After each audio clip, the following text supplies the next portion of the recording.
Chapter 158. No. It's because of what happened outside. Luo Shuqing thought of the scene in the restaurant last night. She couldn't help but feel her chest tighten and her breath quicken. She ground her teeth to pieces. What more Luo Nan, who had his neck strangled by that bastard? Mr. Bai nodded. No matter what, the symptoms have already manifested. The next problem is treatment. You did an examination at Anhai's place yesterday, which basically explained the situation. The patient has two special points. One is that he is in his puberty period. The other is that he has a history of hereditary diseases. These all need to be considered. Under the influence of incorrect information, even a capable person like Ms. Luo Shuqing could only be manipulated by others. Her mind was restless. She asked, "You mean?" "My general recommendation is that there is no treatment. Taking medicine is not a good method for a child like this. Instead, he should rely on environmental regulation and self-regulation. At this stage, a family atmosphere is very important. Self-control is also very important. Simply speaking, it is to relax, recuperate, and follow a routine of work and rest. It is not recommended that he engage in heavy physical and mental activities. Of course, the current symptoms of drowsiness, coughing, and so on need to be interfered with to avoid affecting his quality of life. How about this? First, stay in the hospital for 2 days. Soak in a nutrition pod and do some psychological counseling. Let him learn how to relax." Ms. Luo Shuqing didn't respond, but Luo Nan could no longer hold it in. "Mr. Bai, why do I need to stay in the hospital?" "Because you really are sick. Your autonomic nerves have been damaged." Mr. Bai deserved to be called an authority in the study of souls. His mental cultivation was deep. He could multitask with plenty of time. The sudden cough is the most obvious evidence. Also, are you very thirsty right now? Who are you showing this early in the morning? Who are you trying to impress with your drooping eyes? For a young man who can already use Soul Host to show these symptoms, it's obvious that there is a problem with his physiology. Luo Nan was speechless for a moment. He watched as Mr. Bai made his aunt willingly go through the procedures with just a few words. He pondered for a long time before speaking. "Is it because of the imbalance of body and soul? It's good that you know your place." Mr. Bai sighed. "I can see that you are very talented in the study of souls. You learned it yourself and you can use Soul Host to soul attach. This chapter is not finished." But which part of his body had been enlightened? Why did his spiritual cultivation improve again? "I just tested it. Your ability on the spiritual level is quite unique. Even I can't delve too deeply into it so as to avoid causing more stimulation. But the more it was like this, the more troublesome it was. One had to know that compared to the soul, the improvement of the body was too small, and it was very easy to be left behind. In ancient times, many senior experts abandoned their bodies because of the imbalance in the progress of their souls and bodies. They were either self-righteous or had no choice but to abandon their bodies. In the end, they were reduced to wandering ghosts, their bodies and souls destroyed. We can't be careless about this. Luo Nan felt very wronged. He knew the reasoning behind this, but his soul strength had skyrocketed overnight. Was this still his fault? Well, there was no need for him to mention this particular symptom to Mr. White. Luo Nan tried asking, "Is it okay to start training now?" Mr. White snorted and said, "You sick man?" The most important thing now was to recuperate. Ren AI Hospital's nutrition cabin was very effective. "Let's go through a course of treatment first to see the effect. Don't worry. It's not the usual common goods. It's the Society's special nutrient fluid. This is considered a work injury. Wait until the observation period is over. If you want to get better results, you can contact the Society's high-level pharmacists. 1 or 2 points should be enough to get someone to concoct medicine for you." "Alright, you just joined the Society. Do you know what honor points are?" "Yes, I do. But I still need to use medicine?" Luo Nan had long seen that Mr. White was a humorous person who didn't bother with trifles. He was also a warm-hearted person. Luo Nan relaxed a lot when he spoke. "Then why did you say that there was no cure?" "I was afraid that your parents would give you the common goods on the market. Let's not talk about whether the target is right or not. If the stimulation is too light or too heavy, the situation will become more troublesome. What do you do?" Mr. White immediately introduced Luo Nan to the situation of several high-level pharmacists in the society. But Luo Nan heard a few words and sleepiness bubbled up in his mind. He was a bit unable to calm down. He answered in a daze, "How's Brother Octopus?" "Octopus? You're familiar with him?" Mr. White sensed Luo Nan's state, but he didn't take it to heart. He just spoke truthfully, "That kid isn't bad, but he specializes in hallucinations and potential stimulation. This chapter isn't finished. Please turn the page. We don't get along in this situation. But as a pharmacist, his connections are stronger than mine. You can consult his opinion. Luo Nan's impression of this warm-hearted and selfless old man grew more and more favorable. He promptly expressed his thanks. Mr. White emphasized a few taboos that Luo Nan needed to pay attention to. Then he let Luo Nan sleep first. This would make it convenient for the hospital to do further examinations. Luo Nan really couldn't hold on any longer. He gave his thanks again and fell onto the bed.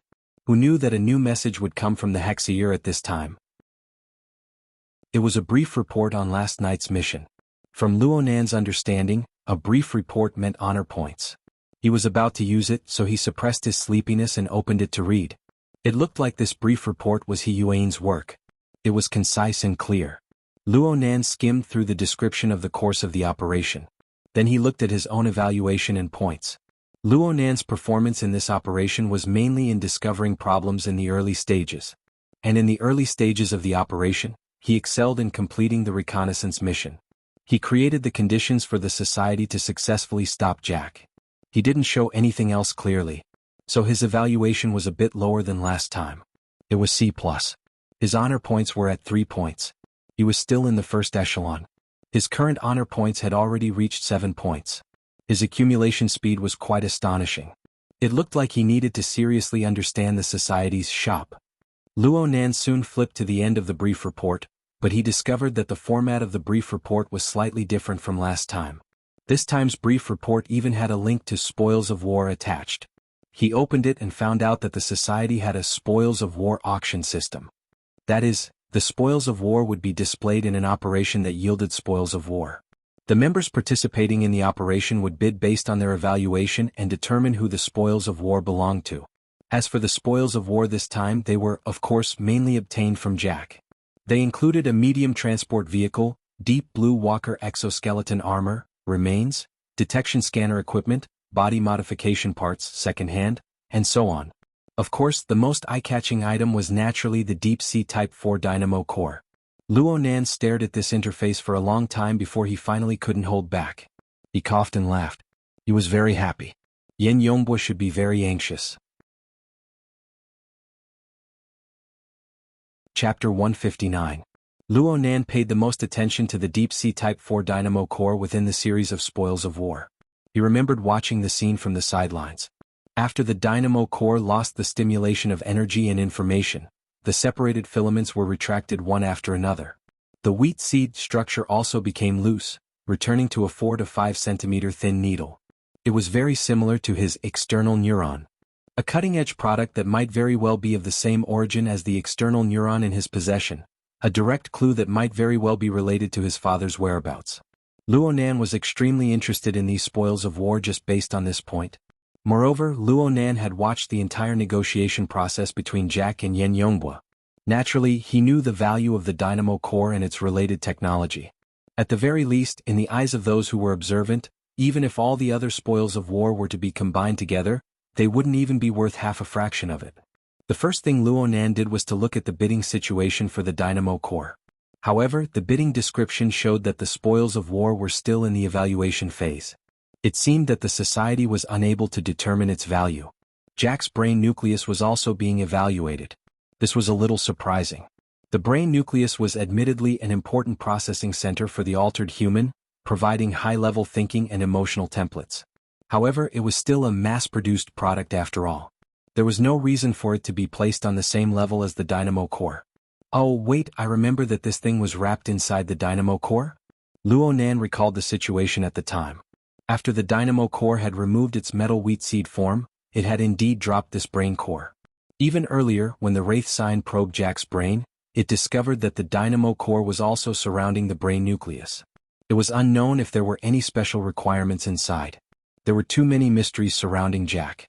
Thinking back to last night, he had originally wanted to find out more about Yan Yongbua, but a freak combination of factors had caused such a huge scene. Jack was one of the most important catalysts. The Deep Blue World and the Apocalypse Laboratory were all unheard of. If Jack hadn't exposed them, how would Luo Nan have known of these things? After Jack's death, many clues were lost. He wondered if the association could put in more effort and dig out more relevant information. If this didn't work, Luonan would have to do it himself. He was pondering over Jack's secrets when a sudden connection suddenly cut in. It was Cragburst. Hello? Hello. Scout, are you feeling better? How does it feel to have a good sleep? I still want to sleep. If this chapter is not finished, please turn the page. Luonan and Cragburst's friendship was extraordinary thanks to Knight's close cooperation. Still sleeping? Ruewan is the same, even worse than you. She has never woken up, but her injuries are much more serious than yours. With that kind of injury, there's no harm in sleeping more. Though they weren't placed together, Luonan knew more about Ruewan than anyone else through the intermediary effect of the format pyramid. According to his deduction, it would be difficult for the girl to wake up within the next 2 days. This little girl, Ruewan, had an innate ability to sense danger. Even when she was unconscious, it was still operating instinctively. During continuous battles, the rhythm of her body and soul was directed towards rapid recovery.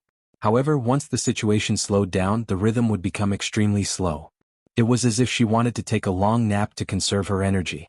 Luonan really needed to learn this method of making precise adjustments according to the changes in the external environment. Alright, you want to play bidding? Luonan jumped in fright from this fellow. Even his sleepiness was swept away a bit. How did you know? Look at the interface. It's clear who's online and who's paying attention. You don't even know this. You're just a rookie and you still want to compete with others for money? Cragburst laughed loudly. Luonan knew that he had made a mistake, but he didn't let go of the opportunity to understand his opponent. He asked directly, which one have you taken a fancy to? I'm not interested in any of them. They don't match with my abilities and hobbies. Cragburst responded quite straightforwardly. Then why are you looking? If I can trick someone, why wouldn't I look? Cragburst laughed again. It looks like the middleman hasn't found you yet. Perhaps your information is classified and he can't find a breakthrough point for now. Middleman? Even if you don't ask, I'll still remind you. Look, you're a psychic. You're a mentally enhanced ability user. You have nothing to do with altered people or anything like that. I'm afraid that not many of these spoils of war have caught your eye. Luonan hesitated for a moment, but he still responded to Cragburst's words. Cragburst talked non-stop as he explained, but for our society, aside from going to the wilderness for a big gamble, there aren't many situations in which we can see so many spoils of war within the city. The right to bid, especially the right to bid in the first wave, is truly rare. If we use it carelessly or miss it, then it would truly be a waste. When Luonan heard this, please flip the page if this chapter doesn't end, he understood. You're talking about purchasing. There's someone in the society who has taken a fancy to the items inside. They want to trade for them. Smart. But I need to add one more thing. It doesn't necessarily have to be someone from the society. Even outsiders can do it. Of course they can.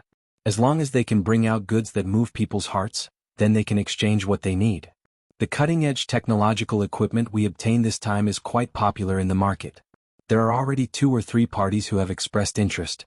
Especially the 2 items that are currently being evaluated. Even I'm moved by their conditions. Luonan's mind had been preoccupied with something. Hearing this immediately stirred an extremely sensitive chord and he blurted out, "It can't be Yen Yongbua, right? Yen Yongbua? No, it's an intermediary company." Wait a minute. The news came out too fast. The briefing is still hot. Cragburst's temperament was straightforward, but he wasn't an idiot. He clapped his hands on the spot. Don't say it.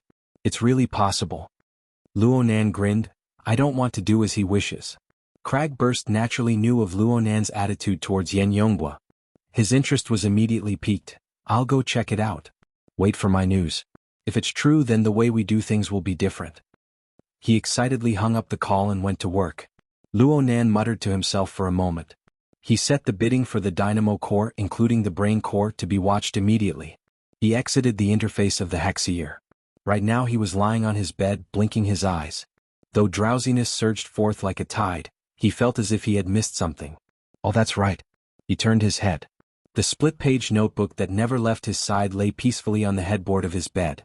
The pitch-black cover was like the entrance to a tunnel leading to an unknown direction. Luonan leaned against the headboard and sat up. He flipped open the notebook to the flexible e-ink screen page. He swept his eyes over the other icons and stopped on the visualization diagram. The visualization diagram icon that had just been displayed on Friday night was still in the download and install state. However, the area that glowed faintly seemed to have increased by a tiny bit. Sure enough, when he mentally injected it, the percentage of completion displayed had jumped from 2% to 6%. Should he be happy for the sake of a threefold increase? Luo Nan shook his head and his finger brushed across the flexible screen. The interface turned off and a slender needle was drawn out from within the flexible screen without a sound. The next update will be around 2 in the morning. Everyone don't wait. Let's see it tomorrow morning.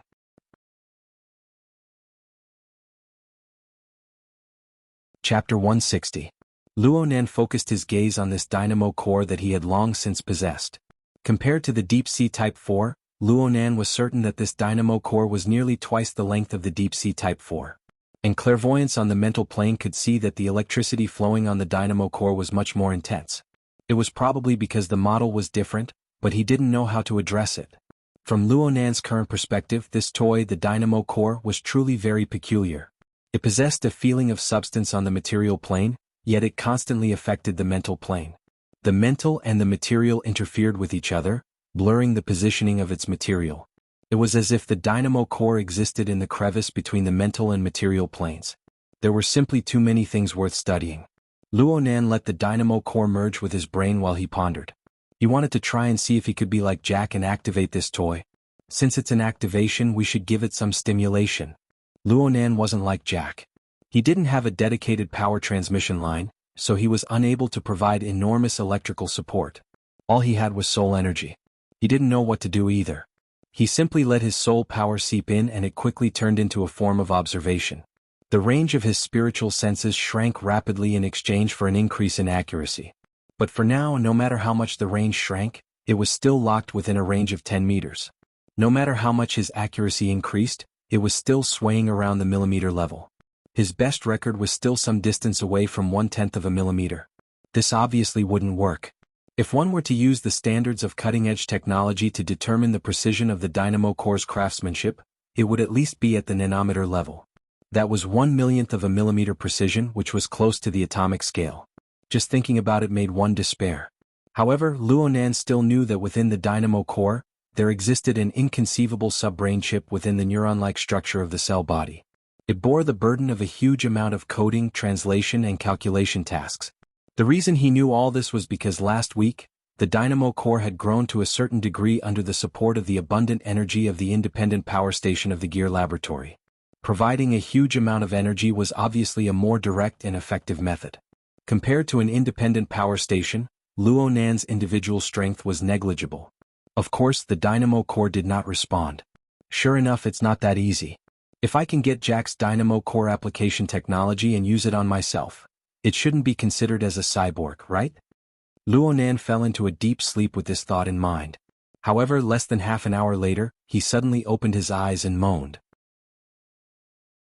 This won't do, it's too dangerous. The method that Mo Luan provided was indeed only a temporary measure. It wasn't completely correct. Luo Nan, in order to lose weight. If this chapter is not finished, please turn the page. Lightening the pressure on the body, making the soul and the physical body inseparable, tilting the soul deeper into the mental plane. At first it was fine. The pressure on the body was reduced. Other than lethargy, coughing, and occasional shortness of breath, there were no other symptoms. But as time passed and he gradually fell asleep, the side effects of his soul delving deeper into the spiritual plane appeared. Chaotic to chaotic. No matter how much Luo Nan desensitized the noise of his soul, the basic unit was right there. As long as the soul configuration, a concept he learned from Jack, fell into reality and truly existed, the circulation of energy and information would never stop. All sorts of information in the surrounding environment would be used at all times. In particular, this was a hospital and inpatient department. Almost all the creatures here carried some sort of illness. One or two didn't matter, but when dozens or hundreds of them gathered together, they formed a gloomy and chaotic spiritual wave that covered every floor. A normal person might only feel a bit depressed, but Luo Nan could even hear the despairing weeping and howling of the patient. Life was withering and decaying, energy and information colliding, everything was gloomy and deathly still. It only took half an hour for Luo Nan to feel depressed. He couldn't go on like this. Luo Nan tried to find a better place for his soul to rest. But the problem was that this kind of place didn't exist on the mental plane, but it was in a deep and secluded area. It was far from the material plane, so it was impossible to maintain the state of being inseparable from the physical body. Wouldn't this be an out-of-body experience? Luo Nan tossed and turned on the bed. He was clearly sleepy, but the disturbance was endless. He was tormented to the point where he wanted to contact Mr. Bai and ask to be discharged. There isn't a single one that can accommodate soul strength without leaving the body. Luo Nan suddenly opened his eyes and grabbed the notebook at the head of the bed. With a thought, the dynamo core of an unknown model seeped into his body from his palm, traveling all the way to his brain. He referred to Jack as an example and let the dynamo core stop at the central mass between the left and right thalamus. He poured his soul clairvoyance into it, entering the marvelous crevice of mutual interference between the mental and the material. It's working. It's really peaceful. It's like there's nothing at the end of the deep void. Luo Nan really fell asleep this time. It was incomparably peaceful. It was already 4:30 in the afternoon when Luo Nan woke up. It just so happened to be visiting time. His aunt was in the ward, staring blankly at him, lost in thought. Aunt? Luo Shuqing's gaze connected. This chapter isn't finished. Please turn the page. Her eyes were slightly moist, but she had already lost control of herself too many times since last night. She didn't want Luo Nan's mood to be stimulated again, so she took a deep breath and forcefully maintained a calm tone. Do you know how you came in? You slept in the car? Luo Nan put on an innocent face. In reality, he really didn't know how to alleviate the worry and anxiety of his elders. It was impossible for him to pat his chest in this situation and say, this kind of thing will never happen in the future. On the contrary, this kind of thing will probably happen more and more often in the future. Luo Nan's hesitation made Luo Shuqing comfort him. Are you feeling better now? The doctor said that it's mainly a neurological disorder. The symptoms aren't serious and you don't need to take medicine. Soak in a health pot a few times, stop coughing, drowsiness and other conditions, and you can go home. Normally, Luo Nan should have asked something like, what's going on in the end, but he didn't want to say these empty words at this time. He just smiled at Luo Shuqing. I don't feel anything. It's like I skipped a day of classes. I've already applied for a long-distance video course on your behalf. It starts tomorrow. The conversation between aunt and niece was about to step onto the normal track when a soft electronic sound rang out. A face that Luo Nan was familiar with appeared on the display panel of the mechanical nurse. Mr. Xie Junping has come to visit. Luo Nan was quite surprised. This person's information is quite fast. Luo Shuqing was a bit surprised. Your friend? Yes. Xie Junping pushed open the door at this time and walked in with large strides. He shouted, Junior Nan, I heard that you're sick and hospitalized. What's the situation? He was stunned when he saw Luo Shuqing when he opened his mouth. He had read through Luo Nan's information and quickly realized the relationship between the two. He immediately bowed. Hello Mrs. Luo. I'm Xie Junping. I'm the same as Luo Nan, I'm also at Acumen College. It must be said that before Luo Shuqing saw through Xie Junping's nature, this fellow's bright and cheerful appearance gave people quite a good impression. Luo Shuqing's first impression of him was quite good. Luo Shuqing was a very traditional woman by nature. Even though she really wanted to speak a few more words with her nephew, she still paid great attention to etiquette since they were guests. She chatted a few words with Xie Junping before excusing herself to understand Luo Nan's condition. She gave the two youngsters space to converse. Xie Junping bowed all the way as he saw Luo Shuqing out the door. He came back and bragged, even though a certain someone isn't sleeping and is hospitalized, the procedures related to the Order Club were all done in 3 days.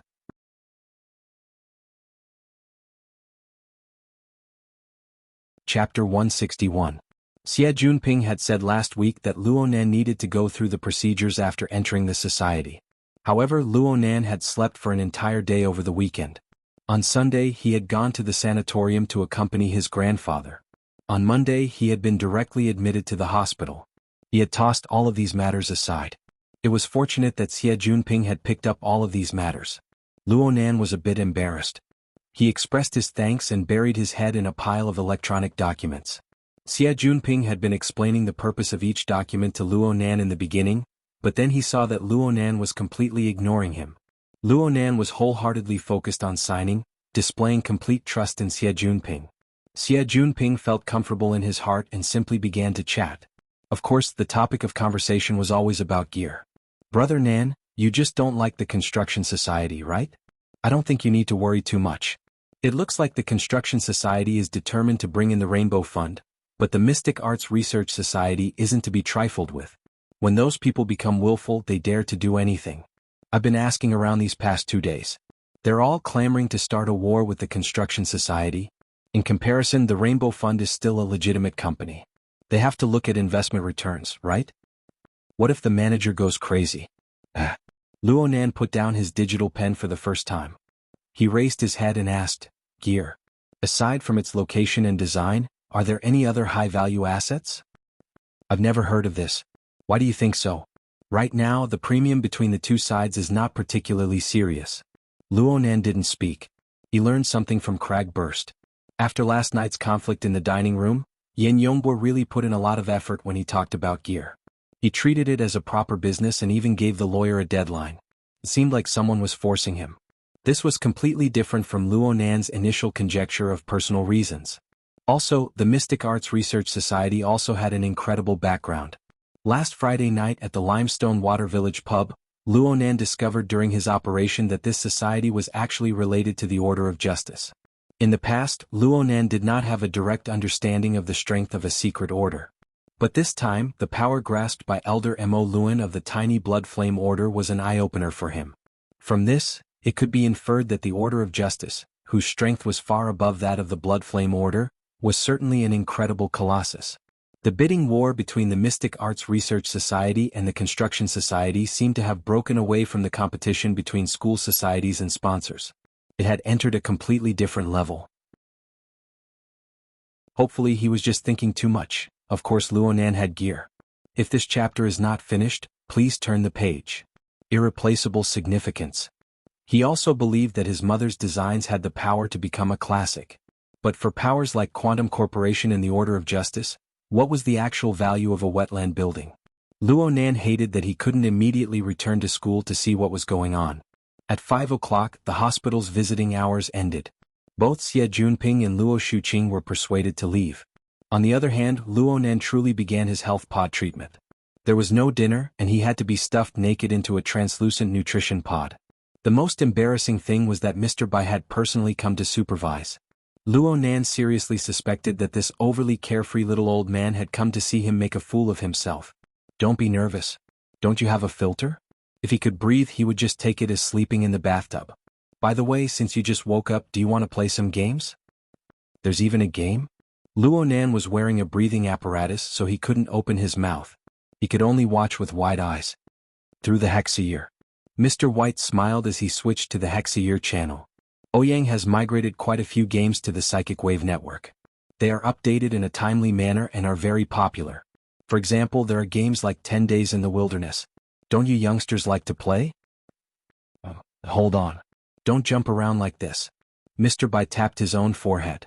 I heard that your application of the Hexier has already reached the computer level? That's how it is. This is a typical manifestation of an imbalance between body and soul. It seems that you've learned to attach your soul without a teacher. Perhaps the 4th level simulator won't be a problem for you. If you get addicted to playing, your soul strength will increase. Then you'll be in big trouble. Simulator? It's similar to virtual reality. In the Hexier, it goes from basic interactive applications to active collection and operation of energy and information. It breaks away from the limitations of the fleshly body and materializes self-logic on the psychic wave network. Luo Nan blinked and concluded, out-of-body state? Mr. Bai raised his eyebrows. That's right. This kid's brain is really fast. This is the out-of-body state. It's also called astral travel. On the psychic wave network, there's the protection of energy. The risk of an out-of-body state can be minimized.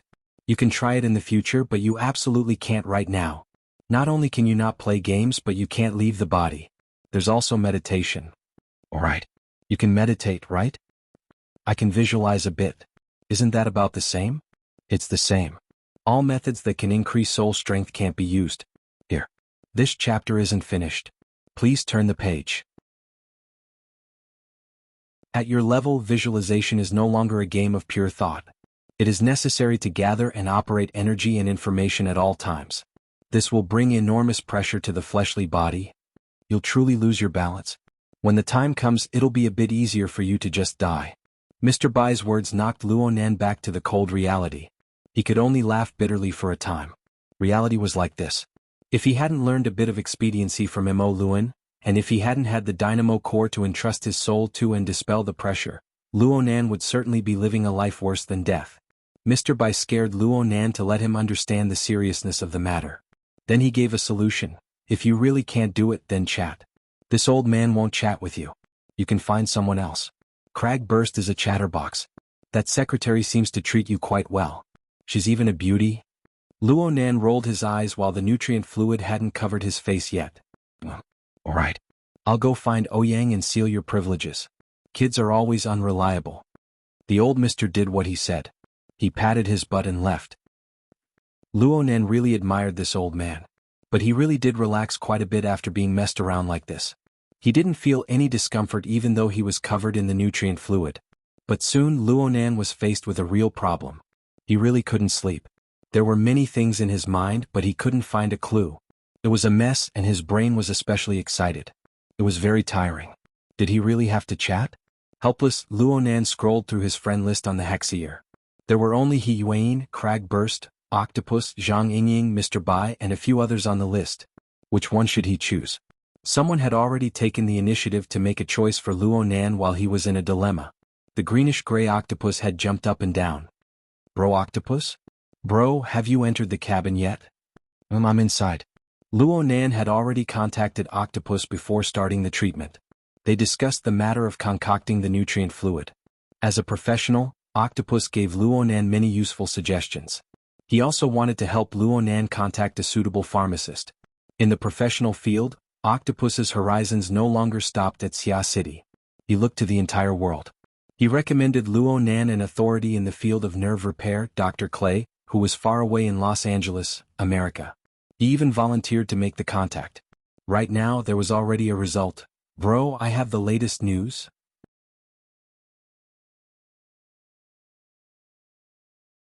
Chapter 162. Octopus chuckled. Luo Nan knew that it was almost done. Our luck is pretty good. Dr. Clay is quite interested in your case. He has already decided to take it. I've already paid in advance. Bro Octopus. Hey, you can't let me take advantage of you, right? That nerve drug of yours must be shelved. It targets neurons. Most of them are sympathetic and parasympathetic nerves. If damage has already appeared, it will be hard to predict what will happen if we continue to stimulate them. If we save this expense, wouldn't I be taking your grandfather's molecular formula for free? That's not how it works. That's how it works. Alright, there's a small problem in this matter. Dr. Clay is currently working on a project. He can't get away for a while, so he sent his students over to do the preliminary data collection and testing work. It will be done in about a week. As for Dr. Clay, it will be the end of the month. The end of the month? Luo Nan was startled. His scalp went numb in the blink of an eye. Didn't this mean that he would have to soak in this large bathtub of the health pod for another month? He hesitated for a moment before finally saying, "Wouldn't this take too long?" Octopus laughed. What's the big deal in a month? It's not even a single course of treatment. You won't have to stay in the hospital forever. I asked Mr. Bai. As long as you can suppress your cough and lethargy, you can leave the hospital at any time. Then you can report to the hospital every other night for specialized treatment. The society will reimburse you. After all, it's a work injury. Luo Nan knew that Octopus and Mr. Bai had talked. The light blue liquid of the health pod had completely covered Luo Nan's head by now. Even though he was wearing filters, earplugs, and other protective equipment, the strange, indescribably sticky feeling became more and more distinct. Luo Nan was not averse to this feeling due to his childhood experiences. He could faintly sense the composition of the nutrient fluid seeping into his body bit by bit with the precision of his senses. It affected the secretion of his body's chemical composition to a certain extent. Luo Nan could not help but carefully discern the minute changes within due to his years of habit. In the past he could only sense it roughly. Now he was countless times more precise. Correspondingly, the operating efficiency of energy and information had unknowingly increased. Not good. Luo Nan suddenly came to his senses, and he hastily stopped the thought of clairvoyance. Even so, there were still many parts of his body that were faintly aching. This chapter is not finished. Please continue. The pain made him break out in a cold sweat. Was she trying to cure him or harm him? If he had to experience this for the next month, then Luonan really would have the heart to die. His restlessness delayed him for a while, and he was also distracted. Octopus could only call out again, "Hey brother, what's wrong? Do you feel uncomfortable?" "It's nothing." Luonan couldn't say that he was courting death, but in the end he couldn't help but grumble, "This place feels really vexing." He really suspected that the subtle feeling he had toward the health pod over the years would be completely subverted by the treatment period of a month or even longer. You just need to get used to it. Actually, I don't know how much I envy you. Brother Octopus, really, I'm not lying to you. Octopus couldn't empathize with Luonan at this time. His attention was focused elsewhere. You don't know who the student that Dr. Clay sent over is? By Xinyan. She's the flower of fantasy in the pharmaceutical world. She's absolutely a first-rate beauty. She's not any worse than your secretary. Luonan decided not to say anything. But Octopus was inexplicably excited. TSK. She was really hot back in the day. If it wasn't for Mr. Bai keeping a close eye on her back in Xia City, I would have definitely chased after her. Think about it. You get to spend a month with such a beauty. Yeah, even if you spend 3 weeks with her, it's still a golden opportunity. Luonan was stupefied. Mr. Bai? Yeah. She's Mr. Bai's daughter. She's also a mentally enhanced ability user, but she's even more talented in pharmaceutical studies. She's Dr. Clay's favorite disciple. She even surpasses him in some areas. Alright. You need to remember that Mr. Bai and his daughter don't have a good relationship. Bai Xinyan left for America and hasn't returned for many years. It seems that this is one of the reasons. Don't use your relationship to worm your way into getting close to her. Otherwise, don't blame me for not reminding you if a problem arises. Okay. Luonan was really defeated by Octopus. Then that's it? Alright, the health pod is vexing. Do you want to chat? Tonight is free. Several bouts of cold rain drifted past. The chill gradually grew heavier. The sky of Xia City darkened earlier and earlier. Today was another day with dense clouds and no rain. The cool and refreshing autumn weather had been blown to who knows where. This chapter is not over. Please turn the page. Xia City Airport. Inside the VIP lounge. Yen Yonghua sat quietly on the sofa. His posture was upright and his expression was dull. He looked completely like a successful businessman. His aura was a bit stronger than that of Quantum Corporation's Xia City area CEO, Hu Yuli. However, Hu Yuli didn't mind. He minded his own business, drinking tea and resting. Occasionally, he would cast a glance at the enormous projection area in the lounge. Right now, the projection area was broadcasting a special program produced by the Star Associated Society. The host spoke extremely fast as he asked the expert, "Why did deep blue walkers appear in Xia City?" It seems that the military has never sent this force to any metropolitan area, let alone to fight within. This should be the first time in history. Expert One's expression was wooden as he spoke. There have been. From what I remember, there was one in 90 years, but it wasn't to carry out a military mission. There should be others, but they have always kept a low profile. Most of the time, the public has overlooked them. The host immediately passed this fellow who didn't know how to cooperate. He consulted Expert 2. Most of us have the impression that deep blue walkers always appear in the wilderness or on the sea. They always fight with mutants. This gives us an innate impression that wherever deep blue walkers appear, it is always extremely dangerous. Expert 2's face was filled with a strange smile that said, "I knew you were going to make big news." He spoke rather fluently. Not only do we have to pay attention to the appearance of deep blue walkers, we also have to pay attention to the reaction speed of the government and the military. The number of deep blue walkers is limited. There are currently only 4 divisions in the entire world, and they aren't filled up all year round. Normally they operate in teams. Currently, combining all the information, the number of deep blue walkers that appeared in the early morning hours of the first is already very large. The possibility of a temporary transfer is very small. This means that they have always been in the vicinity. They might even be on standby in Xia City. As for why, we can only see the subsequent developments and the information excavated by all parties. Expert 2 didn't present any actual evidence, but he gave people unlimited room for imagination. Only then was the host satisfied. Now, we will cut to a short video to further understand the deep blue walkers.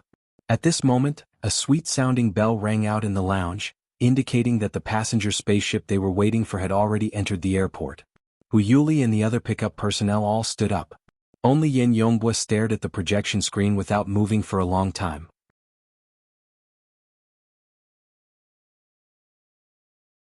Chapter 163. Hu Yuli turned his head to look. Assistant Yin? Yin Yonghua didn't even raise his head as he spoke coldly. Cutting off Quantum Corporation from the program must have cost quite a bit. It's all right. The money was withdrawn from headquarters. They've always had a good relationship with the Star Associated Society. Hu Yuli responded with a smile. He didn't care if this smile was some sort of provocation. Frankly speaking, Hu Yuli really admired Yin Yonghua. Using a weapon on the level of a particle cannon in the vicinity of the residential area of Xia City was far too audacious. If the matter had been resolved satisfactorily, the company and the laboratory might have praised him for being courageous. But now Jack was dead, the test subjects were lost, and 2 Deep Blue Walkers were lost. The entire operation was a complete failure. The so-called courageous had become arrogant. The direct losses caused during the operation could only be counted as a small fraction of all the troubles they faced. The Xia City government and military were already badly battered because of the human-faced arachnid incident. The cannon in the early morning hours of October 1st directly smashed the chaotic situation into a muddy pit. Who knew how many people in the political, military and business circles wanted to fish in troubled waters and reshuffle the cards? 3 days after the incident, videos and photos of the Deep Blue Walkers appearing in Xia City had already broken through Quantum Corporation's blockade and quietly circulated on the internet. After accumulating enough, it exploded with a bang. Although it didn't involve particle cannons or Darksider species, the Deep Blue Walkers themselves were already an extremely prominent symbol of danger. In addition, earthquakes had occurred frequently over the past half a month. Both sides were intertwined together. Just a casual association would cause all kinds of strange and wonderful stories to circulate. Even the core insiders would be flabbergasted by some of these stories. These effects continued to ferment over the course of a week. The Star Associated Society, which had always pursued novelty and speed, even produced a special program a week after the incident. It wasn't unprecedented, but it was still very rare. Admittedly, Quantum Corporation's competitors were playing dirty in the dark, but it couldn't be denied that the entire incident was popular in society. At this point, the situation was completely out of control. As the nominally highest decision-making body on Earth, the Planetary Joint Development Organization Program Committee, Star Associated Committee, expressed disappointment with the Xia City government and military's ability to control. Please continue to the next page if this chapter is not finished. They were unable to properly control a war-level weapon like the charged particle cannon. They were unable to monitor a highly destructive team like the Deep Blue Walkers. They were unable to deal with the aftermath. The government and the military of Xia City had been slapped in the face over a dozen times. They flew into a rage out of humiliation. They immediately stopped all cooperation with Quantum Corporation regarding the human-faced arachnid matter. All sorts of investigation teams were sprayed out like water, heading towards every organization of Quantum Corporation. As for reasons such as the Darksider species, they were directly ignored in a situation where Quantum Corporation's headquarters was unable to fully endorse them. Hu Yuli had been managing the Xia City region for nearly a decade, but he had never encountered such a precarious situation. It was as if a team of military police would come in at any time and drag them all to prison. However, the headquarters still maintained an ambiguous attitude. On one hand, he didn't say a word about the suppression of Xia City's government and military. On the other hand, he controlled public opinion from beginning to end. He even controlled the tone of Xia City's government and military. He perfectly avoided the heart of the storm. No matter how one looked at it, they were treated like abandoned pawns.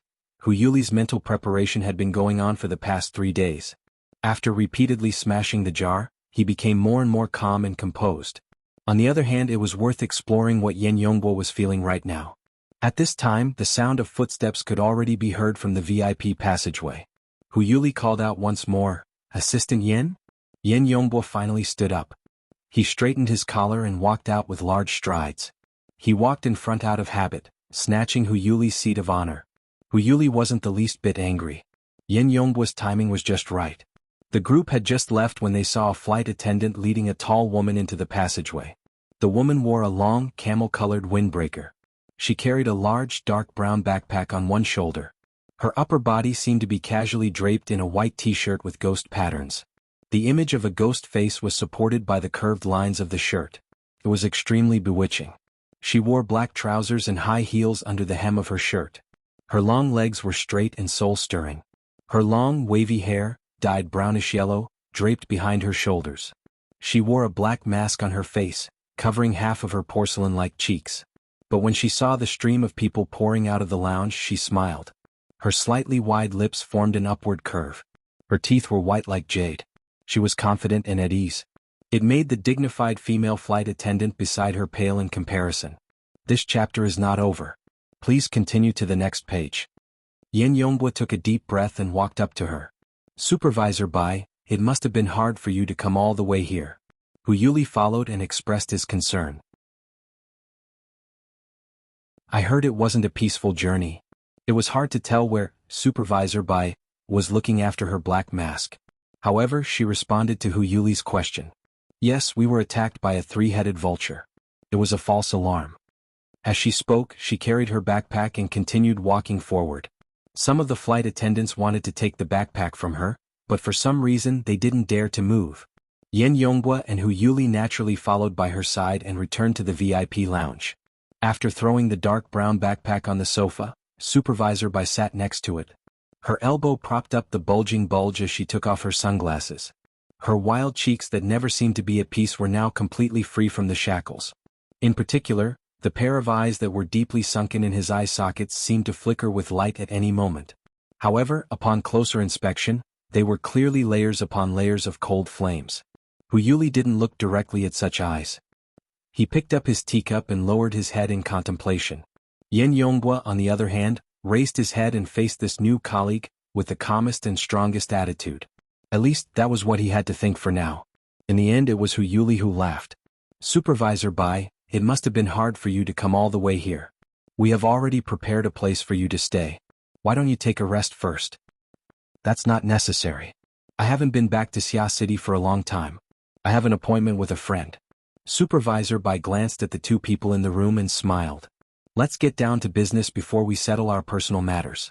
The task assigned to me by the laboratory is to investigate the relationship between the Deep Blue World Soul Sect and the various secret sects on Earth. So far, the most valuable information came from Assistant Yen. It is said that Jack personally admitted that he knows some of the contacts of the Soul Sect. Seeing that Supervisor Bai had gone straight to the point, Yin Yonghua secretly heaved a sigh of relief. He immediately replied, yes, including a senior member. So, what's the specific situation? Yin Yonghua paused for a moment before saying, Jack is dead. We are pursuing the relevant clues to obtain his relevant information and records. We are currently working on it. Supervisor Bai picked up her sunglasses with one finger and magically made the sunglasses spin on her fingertips. More specific?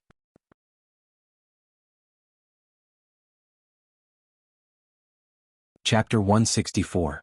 Yin Yonghua's gaze shifted from Supervisor Bai's slender fingertips. His expression turned gloomy, but he still remained calm. We believe that Jack was a modified human, at least until the night of September 30th. That way, his way of thinking would not have been able to surpass the template of the brain nucleus and would not have been creative. We have the template settings of his version of the brain nucleus and have used the exhaustive method to list all possible options. We have selected the ones with the highest probability and checked them one by one. Okay, and then? So far, we've searched through Jack's life circle, but we didn't find anything. The Apocalypse Laboratory searched through the cloud space where the data was uploaded, but we didn't find anything either. After various investigations, we can basically confirm that if there are any relevant data records, they must be carried by Jack. Yin Yonghua glanced at Supervisor Bai's face and paused for a moment before continuing. We have searched the battlefield in the early morning of October 1st, but the Ability User Association's search was very thorough and did not leave anything valuable behind. This way, the target is likely to be in their internal bidding for the spoils of war. So far, we have recovered all the bidding goods through the middleman. However, the evaluation of the Deep Sea Type 4 Dynamo Core and the brain nucleus has not been completed and the bidding has not begun. In addition, the C-2834 test subject is still under the control of the Ability User Association. It has been in a coma for the 7th consecutive day, but from the collected information, its vital signs are relatively stable. The lengthy speech could basically be regarded as a work report. Yin Yonghua felt this halfway through his speech. However, the arrow was already on the bow and there was no reason to stop halfway. Supervisor Bai did not respond immediately after the long speech. She seemed to be digesting the information and seemed to be in a daze. Yan Yonghua hated this kind of situation where he had to wait for someone to express their stance, but he still had to wait patiently. At the same time, his heart slowly sank. This was the last thing he wanted to see. Hu Yuli was still drinking his tea, his eyes narrowed. After about half a minute, Supervisor Bai finally said, "After listening to Assistant Yen, I am relieved." Yan Yonghua's eyes lit up and a smile appeared on his face. Supervisor Bai, before returning to Xia City, I actually had a headache. After all, our missions are different. Even if we have a bit of cooperation with Jack and the C-2834 test subject, the following work will inevitably divide Xia City's current strength. Supervisor Bai leaned against her backpack and changed into a more comfortable position. It's all good now. All the measures that Assistant Yen has taken so far are under control. If this chapter is not finished, please turn the page. In this case, I don't need to be polite, I can just use it. Yan Yonghua's expression changed. His current position was the CEO of the Rainbow Fund and the assistant manager of the Sky Blue Security Company. On the surface, the former definitely had more funds and resources than the latter, and that was indeed the case in a normal society. However, the problem was that if Yan Yonghua could only choose between the two positions, he would undoubtedly choose the position of assistant manager. This was because it represented the formidable strength of 4 full squads and nearly 30 deep blue walkers. But now, Supervisor Bai wanted to take everything away with just one sentence? The situation was worse than Yan Yonghua had imagined. Supervisor Bai wasn't just making empty promises. She had the signature of the Quantum Corporation headquarters and the Apocalypse Laboratory. When this electronic document was inserted into Yan Yonghua's work wristband, the authority settings on it came into play. Yan Yonghua's direct leadership of the 4 deep blue walker squads, which was the position of chief captain, was transferred to Supervisor Bai. Currently, Yan Yonghua was only an assistant in name at the Sky Blue Security Company. In reality, there was no longer any meaning. Yan Yonghua's face was ashen as he stared at Supervisor Bai's dazzling face. His aura was already fluctuating faintly and the blood in his chest was about to boil. Supervisor Bai's relaxed posture did not change. She smiled at Yan Yonghua and continued to gather the power in his body. Hu Yuli could not sense the power mode of the burner, but he found that the atmosphere in the room had become extremely dangerous. It was not good for him to sit still, so he put down his cup and smiled to smooth things over. The headquarters and the laboratory must have their reasons for this arrangement. As long as the two of you cooperate sincerely, it doesn't really matter who is in charge of which area. In the end, there is still a difference. Supervisor Bai was surprisingly frank. As for the specific difference, Assistant Yen, no, CEO Yen can slowly experience it. Oh, I haven't congratulated you on your promotion to CEO. See you later. As she spoke, she stood up, picked up her large backpack and prepared to leave. Yan Yonghua stood up abruptly. For a moment he really wanted to pounce on her, but in the end, his feet rooted to the ground. Only a hoarse voice squeezed out of his throat, but even he himself did not know what he said. Supervisor Bai seemed to have heard it clearly. Do you want to know the reason or the result? Why don't I tell you both? Research is not your job, so mistakes can be forgiven. Excavation is a task you cannot afford to make mistakes. However, Xia City's limited power cannot be divided up just for you. At the end of the day you are still, this chapter is not over. Please continue to the next page. Failure is inevitable. As for the reason, it is very simple. You are on the wrong team. She smiled slightly. When she passed by Yan Yonghua, she patted his face lightly, then put on her sunglasses and walked out. Yan Yonghua was in a daze. When the door to the lounge opened, he seemed to have woken up from a dream. Finally, he rushed forward and the words that he thought he would never say rushed out of his throat. Supervisor Bai, you should know that I didn't choose a side. Supervisor Bai aimed her dark glasses at him. Are you refuting me? Fine, so what if I have wronged you? Yes, you are very self-aware. You gave up your job at the Apocalypse Laboratory. And your research mission, you came to Xia City and took charge. I heard that you even want to pursue the He family's daughter? Yan Yonghua was a little stunned and did not know how to answer. Supervisor Bai's lips cracked slightly, revealing a beautiful and magnanimous smile. Do you want to realize your self-worth? What is your value? I'm sorry, I have to quote someone.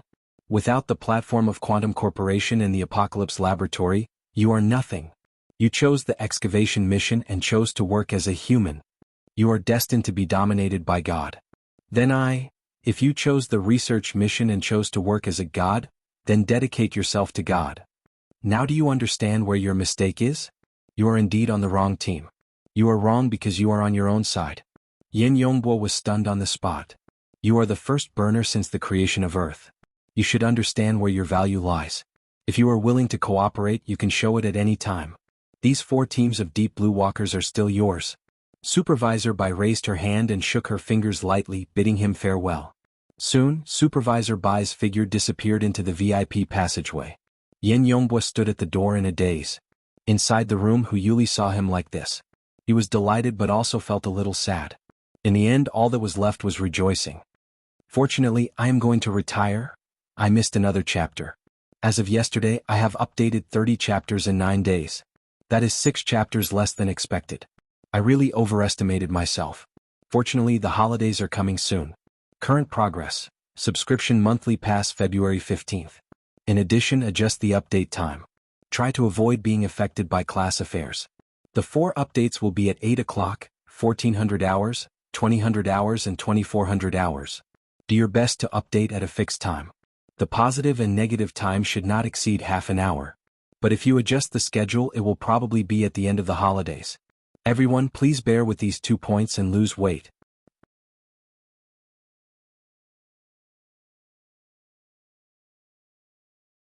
Chapter 165. It was 5 o'clock in the afternoon and it was drizzling. Due to the terrible weather, the lighting on the low-altitude public bus was dim. Luo Nan grew more and more drowsy and Mo Peng, who was next to him, yawned because of Luo Nan. Hey, you've been treating me for the past few days but there's no effect at all. Cough, I just feel like sleeping. Why don't we sleep somewhere else? Well, you go to sleep now. If I fall into the game hall, will I still be able to do business with the owner? Luo Nan was discharged from the hospital on the 3rd and stayed at home for another 4 days. In the end, Mrs. Luo Shuqing felt that staying cooped up at home wasn't a good idea. She had Mo Peng urge Luo Nan to go out and relax. However, Luo Nan really wasn't in high spirits. Anyone who was carrying a bomb that could explode at any time would probably feel the same as him. More than a week of treatment was not as ineffective as Mo Peng had said. His lethargy, coughing, and other symptoms had been greatly alleviated, at least until last night. Yesterday was the night of October 6th.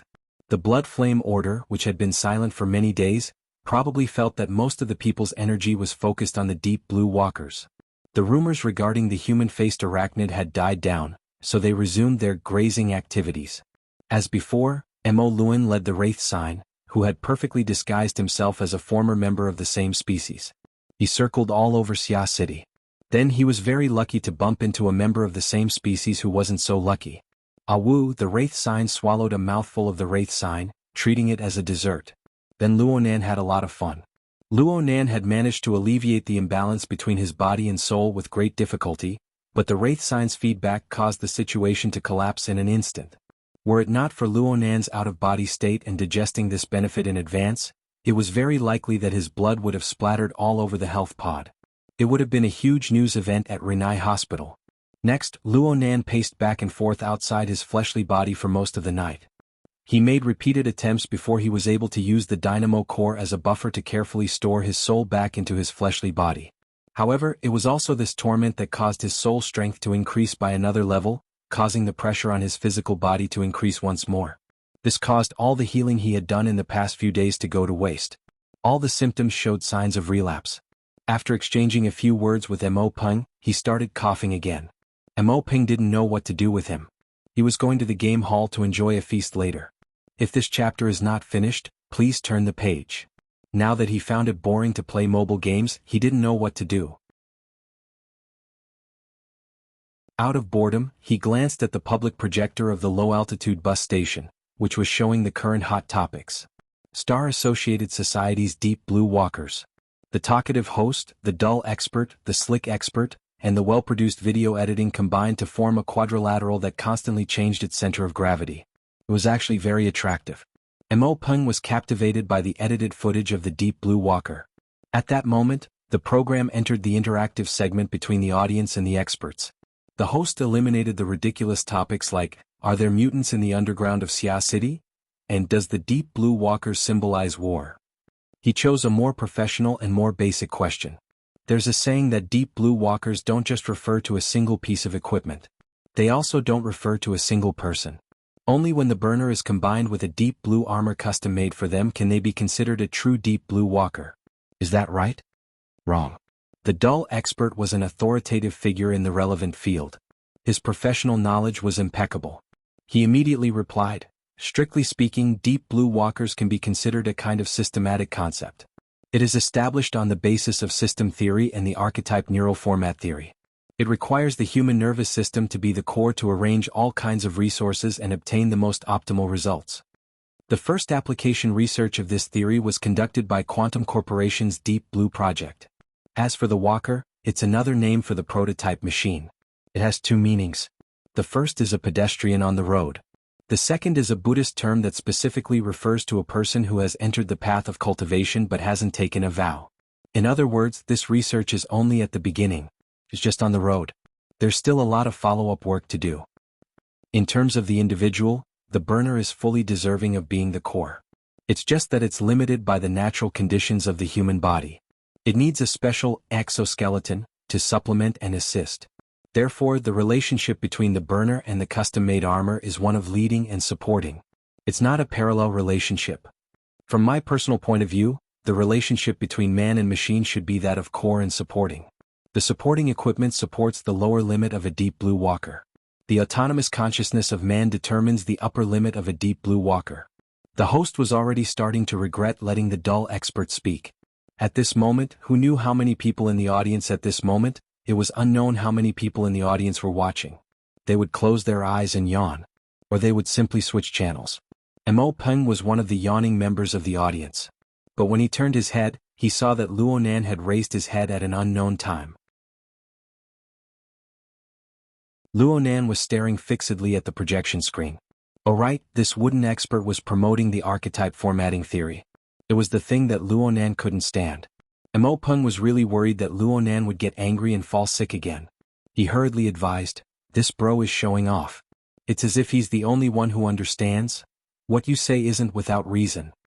Luo Nan was referring to the words, autonomous consciousness of man, that came after the wooden expert. It coincided with the situation he had been tossing and turning these past few days. It was just that the situation was a bit more complicated. But Luo Nan could foresee that if he could increase the endurance of his fleshly body, then the lower limit of his abilities would correspondingly increase. The problem was how to do it. It was practically impossible to keep up with the tempo of increasing the strength of his fleshly body step by step. Then should he transform his body? Mo Peng gave him a push just as he was muttering to himself, let's go. We're at our stop. The low-altitude bus stopped at the most bustling city center of Xia City. No matter what time of day it was, this place was always filled with people. Luo Nan did not have a good feeling about this place because it was far too stifling. As he walked on the pedestrian walkway, the towering buildings all around him seemed as if they would collapse at any time. Ahaha, Frost River reality. I'm coming again. Mo Peng suddenly became excited. Luo Nan raised his head and saw the gorgeous holographic advertising wall of Frost River reality not too far away. It was currently broadcasting scenes of hot-blooded battles. Battles in the wilderness, battles in lava, battles in the deep sea, battles in space. Each and every battle scene seemed to be real. They attracted the gazes of passers-by. Virtual reality had a fatal attraction to almost all young people.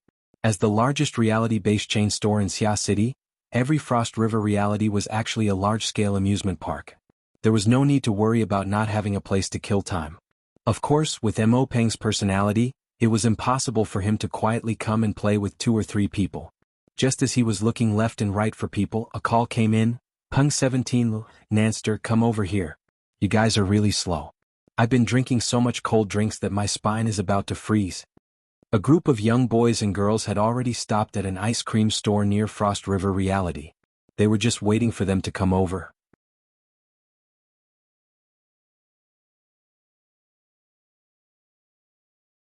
Chapter 166. The Frozen Star Ice Cream Shop was a famous chain business in Xia City. Although it was past peak season, it was backed by Frost River reality. Business was still great on Sunday nights. When Luo Nan and Mo Peng came in, they nearly got lost in the crowd. Luckily, the number of men and women waiting for them was not small. They were quite eye-catching as they waved.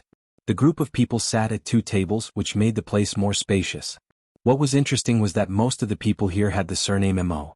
The Luo family was not very populous in Xia City, but the Mo family was flourishing here. Uncle Mo Haihang had 5 brothers and sisters, and he was related to them in various ways. It was not difficult at all for him to pull together hundreds of people. Including his cousins, Mo Peng's age was ranked 17th among his siblings. He was usually called Peng 17. During festivals, Luo Nan would not even be able to straighten his tongue when greeting his uncles, aunts, cousins or grandnephews. He would hide if he could. Of course, as a child living in his aunt's house, he was indeed an outsider to the Mo clan. He didn't have any blood relations with them, and with his temperament, most of his peers were just nodding acquaintances. Usually Mo Ya and Mo Peng would drag him along, so they would occasionally get together. Hear, hear. The one who waved the most cheerfully was Mo Han, the one who had just contacted Mo Peng. Mo Peng called her Sister 16, without the slightest trace of politeness. On the other hand, Luo Nan still called her Sister Han from a distance. In the past he had followed Mo Peng and called her Sister Pomegranate 16, but he did not want to call her that. It was probably because of the Mo family's genes. Other than Emoya with her super long legs, the youngsters of the Mo family were not too tall. Mo Han, this lively girl, was clearly 2 years older than him. She was going to go to college next year, but she was shorter than Luo Nan by half a head. Her beaming smile made her look very innocent. She could play with anyone. Luo Nan followed Mo Peng shouting. The oldest of the Mo family siblings was Mo Chen. He was ranked 7th. He was already in his 3rd year, but he was the same as Mo Peng. He was a veteran game geek. His major was game design. He was always the leader of such activities. Mo Peng always acted as his assistant and began to count heads. 7th brother, 9th brother, 13th sister. If this chapter is not finished, please turn the page. Sister Pomegranate? Oh my. Nanzi, brother Lu, brother Jiang and brother Jia are all here, right? Lu, Jiang and Jia were all members of Mo Cheng's gaming team, so they were used to playing together. Mo Cheng waved his hand. Let's wait a little longer. Chen hasn't arrived yet. And 3rd brother, he's also here and he's treating us today. Mo Peng was very surprised. Chen was the only female member of Mo Cheng's team. It was normal for her to be here. However, the 3rd son of the Mo family, Mo Chio, was almost 30 years old this year. He was at the age to start a family and start a career. He had long passed the age to play around with these young people. Furthermore, he was someone who always put on airs. This was not right. Mo Han blinked and lowered her voice. I heard that they're here for a blind date. Till, Mo Peng still didn't understand. Blind date? Doesn't he have a girlfriend? They broke up. They used to be in the same unit.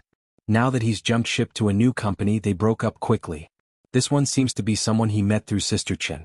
She's in the University Department of Acumen College? Acumen College?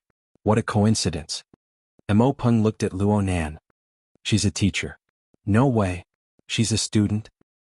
Holy crap. An old cow eating young grass. Mo Han wrinkled her nose. I heard that she's a beauty. She's an officer in the University Department of Acumen College. She's graduating this year? Hey Lil, Nanzi, it's time for you to play your role. Is there such a person in your school? Luo Nan just laughed. How could he say anything? Mo Peng was very impressed. It looks like 3rd brother Chio has struck it rich. He invited the 10 of us to play games for the sake of a blind date? In the name of friendship. Mo Han had the appearance of someone who understood the world. Playing games is good. Don't look at how many people there are. Who cares about who in virtual reality? In the end, aren't they the ones alone? They can do whatever they want. Mo Peng gave a thumbs up to this Sister Pomegranate who dared to say anything. At this time, Mo Chio, who became the center of the conversation, walked into the ice cream shop. He was dressed casually. His height was average, but his figure was maintained quite well. He looked very spirited. He had the maturity of a person in society and a bit of superiority. Perhaps it was very lethal to young girls who had yet to leave school. Mo Chio frowned a bit at the noise of the ice cream shop. This chapter is not finished. Please turn the page. This wasn't his ideal location for a friendship. Actually, Frost River reality wasn't it either. But since he was already here, he would take things as they came. He greeted his group of brothers and sisters. His posture was calm and he looked very confident. After taking a seat, he asked Mo Ching, Ching 7, they haven't arrived yet? Chin just went to pick up her sister from the hospital. She just happened to be here to relax. She might be a bit late. How many people are coming over there? Currently there are 3 women and 1 man. Chin and her sister are your targets. One of them might be her sister's boyfriend. Oh, they're here. As soon as Mo Ching said this, everyone's gazes turned towards him in unison. Which one is the blind date? Sister Chen's left or right? It's definitely the left. She's over there. She suits third bro's taste very well. The one on the right should be Sister Chen's sister. She's almost 1.7 meters tall. She's only in high school. Third bro shouldn't be this shameless. Mo Ping chuckled. High school? High school is good. She can socialize with me too. Mo Han extended her hand and gestured on top of his head. Girls with short bodies are cute. Boys with short bodies? She suddenly felt the unfriendly gazes from all around her halfway through her words. She stuck out her tongue and stopped talking. Chen's group had already arrived while they were whispering. Mo Chio took the lead and everyone stood up to greet them. Luo Nan just stood up when he saw the slim woman next to Sister Chen. He was stupefied. She didn't immediately discover Luo Nan in the crowd. Instead, she followed her sister and greeted everyone. But she still had to see. The 2 locked gazes. Luo Nan had already mentally prepared himself, but the other's face paled. She didn't make a sound. Sister Chen had already introduced herself clearly. My sister, Chen Xiaolin. Acumen College's Mutual Aid Association's secretary? That's right. She was Shui Lei's girlfriend, Chen Xiaolin, who was admitted to the hospital for treatment after suffering a fright at the Limestone Water Village pub last Friday. Luo Nan never expected to bump into her in this kind of situation. It looked like Chen Xiaolin's impression of him hadn't been eased by nearly 10 days of treatment. This was awkward.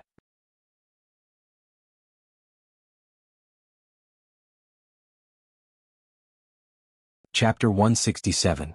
It just so happened that Luo Nan rarely hung out with this group of people.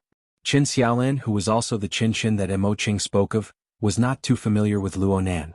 Chen Xiaolin, who was also the Chen that Mo Ching spoke of, was introduced to Luo Nan along the way. She was a bit stumped when she suddenly saw this somewhat unfamiliar face. The awkwardness that was displayed on the surface actually covered up Chen Xiaolin's unnatural movements. At this time, it was the experienced Mo Chio who came to the rescue. What do you think? Our 5th uncle's son, Nanster, has changed after attending Acumen College, right?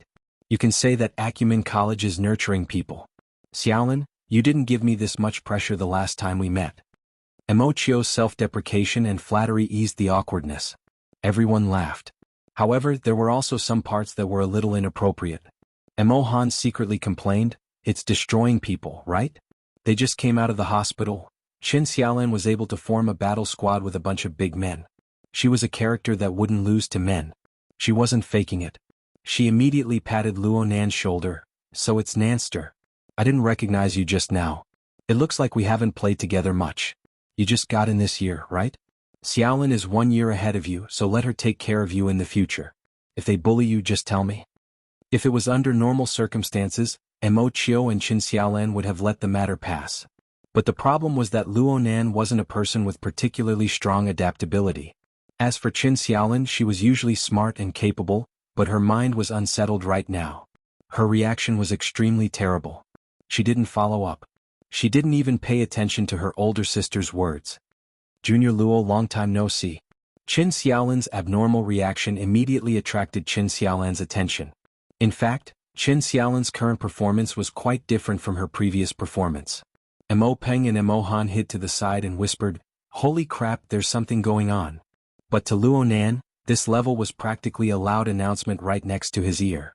Luo Nan glared fiercely at them. Chen Xiaolin didn't hear the whispers on the other side. Even if she did, she would pretend not to hear it. She was a little curious. What? You guys know each other? Is Acumen College that small? I just met her last week. Senior Sister Chen even helped me. What else could Luo Nan say? He could only deal with it first. If this chapter is not finished, please turn the page. However, at this moment, a voice from the other side joined in.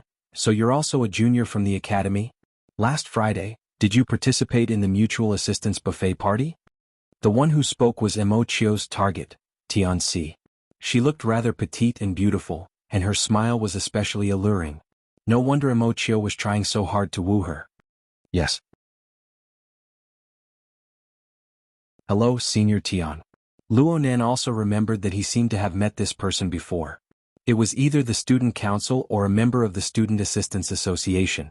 However, President Chen Weikan was too dazzling back then, so the impression of the people behind him was already very shallow. If it wasn't for the fact that the information matched, he wouldn't have been able to recall it. Tianxi laughed quite happily. Acumen College's power has suddenly risen greatly here. Junior Luo, Xiaolin, Tianqi, and me are almost one-third of the total. Tianqi was the only male in Qin Xiaolan's group. He was also Tianxi's cousin. He was tall and thin and had a refined manner. It was obvious that he was interested in Qin Xiaolan. He stared at Luo Nan from the moment Qin Xiaolan's expression changed. His suspicion carried a hint of vigilance. However, when Tianxi mentioned him, she still smiled at Luo Nan. She extended her hand and shook hands with Luo Nan, calling him Junior. At the very least, she didn't lack elegance. Luo Nan inexplicably felt that this was a bit absurd. He could sense it very clearly. Right now, the group of 4 from Acumen College was conversing back and forth, but they all coincidentally circled around one person. However, they were constantly affected by this person, Shuelei. Emotional issues. Luo Nan felt his teeth ache just thinking about it. Luo Nan wouldn't easily get involved in areas he didn't understand at all. However, he had participated in the unforeseen event between Shuelei and Qin Xiaolan to a large extent. He didn't feel that he had done anything wrong. Back at the Limestone Water Village pub, the human-faced arachnid had already set its eyes on Shuelei. It had taken control of the society's ability user, Black Wolf, to launch a pincer attack. It was clear that the human-faced arachnid wanted to treat Shuelei as food. If he hadn't exposed them on the spot, the consequences would have been too horrible to contemplate. But looking at it from another angle, if Luo Nan hadn't hypnotized the emotional Qin Xiaolan during the fight between Shuelei and the Black Wolf, Qin Xiaolan's psychological suggestion wouldn't have been so intense. He was more or less responsible. No matter how much undercurrent surged between the group of 4 from Acumen College, it wasn't the main topic of tonight's event. Frost River Reality and the Fellowship were the main topic. Please continue to the next page if this chapter doesn't end. Everyone got to know each other. They left their seats under Emochio's initiative. They entered the reception hall of Frost River Reality in a grandiose manner through the inner door of the ice cream store. This was undoubtedly the intersection point between the virtual world and the real world. Even though they had yet to come into contact with the most core of reality technology, there were interactive AR virtual images everywhere in the hall. Iron-blooded, cool, cute. They were all jumbled together. It looked messy, but the high-frequency interactions between people and virtual images and between virtual images were still very interesting to watch. At the very least, it was very cute for girls. Luo Nan quietly fell to the back of the group amidst the sudden clamor. He muttered to himself for a bit and finally decided to give Shuelei a call. The call connected quickly. Hello, Leister. Where are you? I'm helping out at the Daoguan. Shuelei's voice was still very loud. You're coming to class tomorrow, right? Why don't you come live in Blue Bay? We can go for a morning run together. Shuelei had called to greet Luo Nan when he was sick and hospitalized. He originally wanted to come and visit, but the hospital's visiting hours conflicted with the school's curriculum, so he gave up. He couldn't be as casual as Xie Junping. I'm afraid my aunt won't agree. Luo Nan grinned. In the end, he brought up the topic of conversation. Leister, let me ask you something. You and senior sister Qin. There was no need to say it too clearly. Shuelei suddenly went silent. He wasn't someone who was good at hiding his personality. When he spoke again, he was extremely depressed. She steeled her heart to not meet with me. She's not even picking up my phone right now. The doctor said that it's best to keep a bit of distance from her to avoid provoking her. Am I a freaking monster? Luo Nan scratched his head when he heard this. He hesitated for a moment before saying, I saw her at Frost River Reality. Right now, I'm playing with her and a few friends. Why don't you come over and meet me? We can talk things over. Which Frost River Reality? City Center, Fudong Main Street. I'll be right there. Shuelei didn't say anything further. He hung up the phone and presumably rushed over in a hurry. But it would take at least 2 hours to get here from the Riverwu district on the weekend. Luo Nan was really worried that he would come over empty-handed. He suddenly sensed something while he was pondering. He raised his head and saw Qin Xiaolan stop in front of him. She turned around to look at him.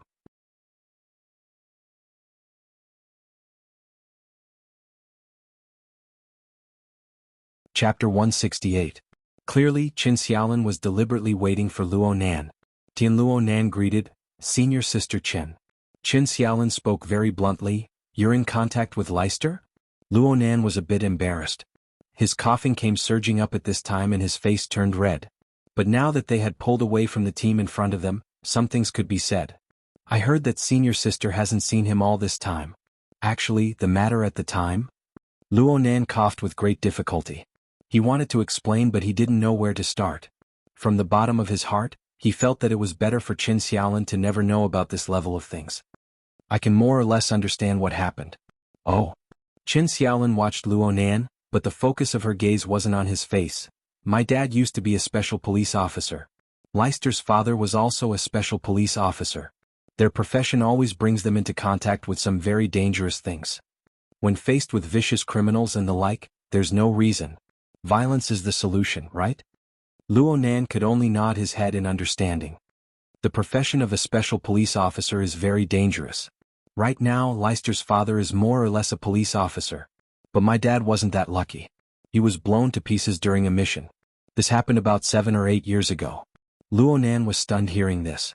He wanted to open his mouth to console her but he felt that it was meaningless. Plus, Chen Xiaolin's attitude was very calm and unperturbed. "Junior brother Luo, I don't need to hide it from you. Leicester is the type that I really like. He's just like my father. He's firm, strong, simple, and generous. But when I think about how he might be like my father in the future, struggling between all kinds of dangers and never getting tired of it, I can't accept this." Chen Xiaolin shook her head amidst Luo Nan's silence.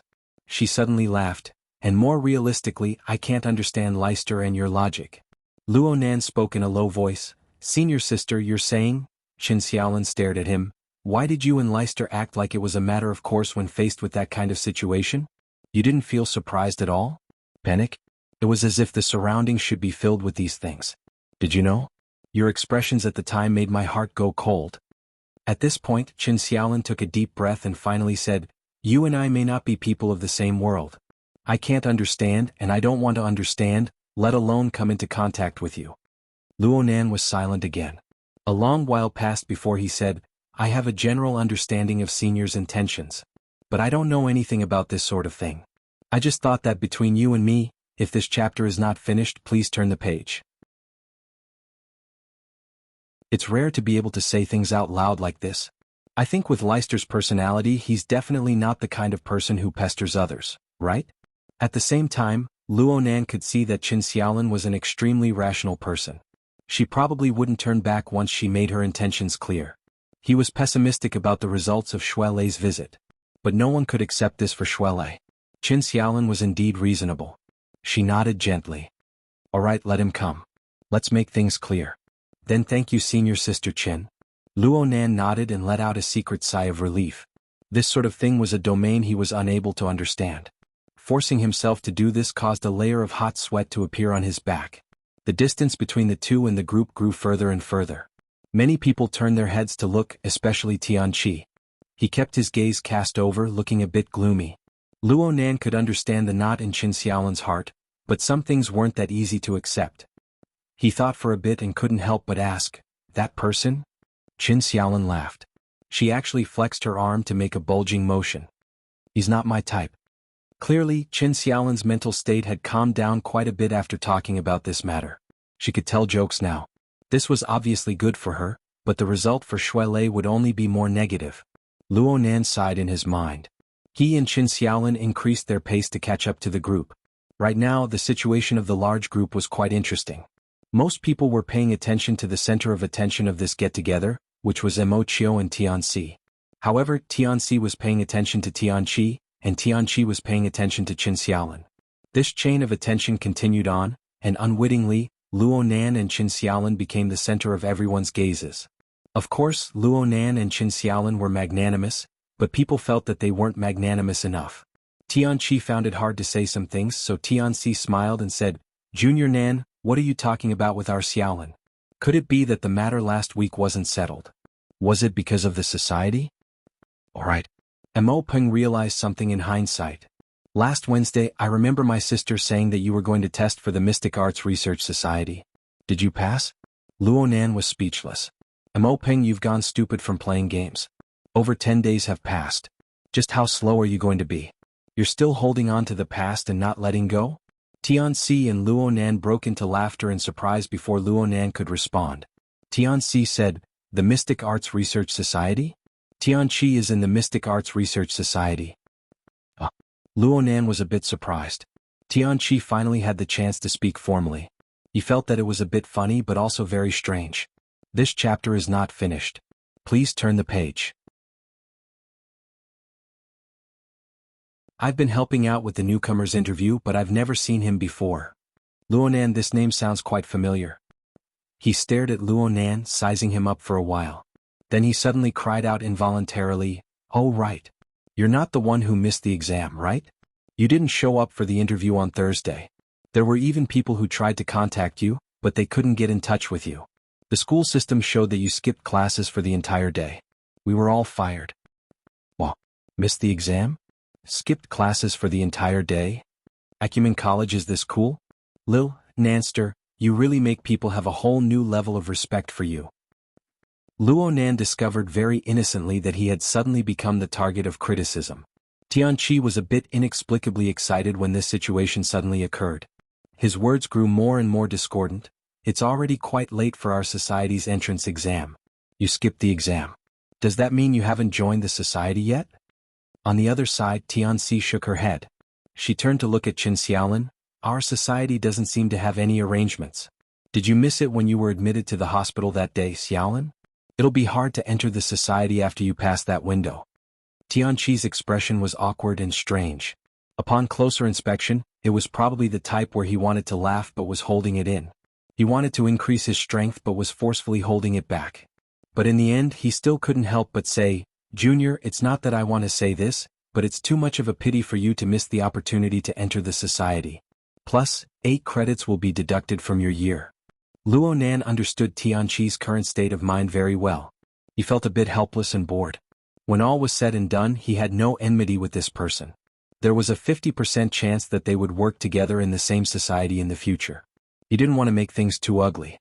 Just as Luonan was about to explain, Mo Han, who had just been loudly mocking Luonan and wanting to have a whole new level of respect for Luonan, was aroused by Tianqi's attitude. Her eyes jumped back in the blink of an eye. The Mystic Arts Research Society? The one that studies alchemy? How popular can a place like that be?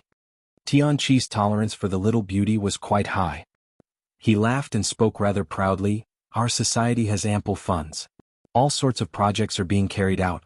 They mainly lean towards mental and material interference, religious rituals, magical spells, Eastern metaphysics, and so on. Among them, large amounts of microscopic particles, human elements, psychology, systems theory, and other frontier subjects are involved." Mo Han snorted coldly, deliberately mystifying. "Little girl, this isn't mystifying."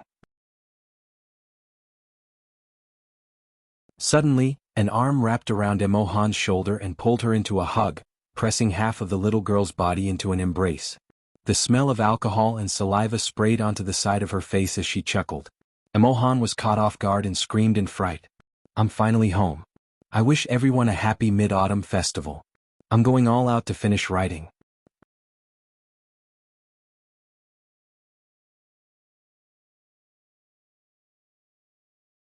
Chapter 169. Everything happened too suddenly. The group of people watched as Mo Han was forcefully held in someone's arms. They didn't react in time. Mo Peng, who was the closest, was the first to rush over. He grabbed the man's arm and helped the struggling Mo Han break free. Mo Tao, Mo Han's elder brother and the strongest member of the group, let out a low roar and rushed forward, slamming the man against the wall and grabbing his collar. "You're not going to die," Mo Tao said. "What are you doing?" "F***ck me. What the F***ck are you doing?" The man was pressed against the wall, but his voice was even louder than Mo Tao's. The smell of alcohol coming from his mouth was nauseating. He was clearly very drunk. Luonan and the others were at the place where they had just walked past the reception hall and entered the passage. The environment suddenly became narrow. A dozen or so people formed a circle, blocking most of the passage. The drunkard hoodlum shouted a few words, but he seemed to sober up a bit when he saw the dense mass of people before him. He was a bit scared for a time and stopped for 2 seconds. But soon, his drunken eyes caught a glimpse of a certain person in the crowd. He immediately stretched out his hand and swung it twice. Finally, he placed it on Mo Tao's shoulder and pointed at Tianqi, who was dumbfounded and had his mouth agape. "What's up, little Tianqi? You can just flip your face when you want it outside?" "The Officer Huang." Tianqi blurted out the first word, but he couldn't hold back the rest of the words. The man's many years of accumulated power made him feel weak in his heart.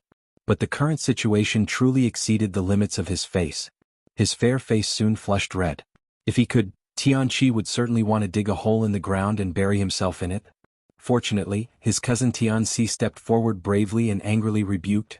"Huang Bingjin, what kind of drunken madness is this?" The drunkard hoodlum narrowed his eyes. With great difficulty, he saw Tianxi's face clearly under the blurred light of the hallway. He laughed again. "Tianxi. See, Sister Cece." This guy called Huang Bingjin was at most in his 20s. His drunken face perfectly accentuated his usual arrogance. "Sister Cece, long time no see. What's up? Is it the student union or the student union? These people around me look unfamiliar. Don't crowd around me, I'm bored." He tried hard to pry Mo Tao's hand away but failed. This made him a little annoyed. "Hey, you already know who I am. Who are you trying to fool?" At that moment, some people in the crowd, "If this chapter is not finished, please turn the page." Luonan finally found some relevant memories. That's right, it's this Huang Bingjin. According to the intelligence report, he's an officer of the Mystic Arts Research Society.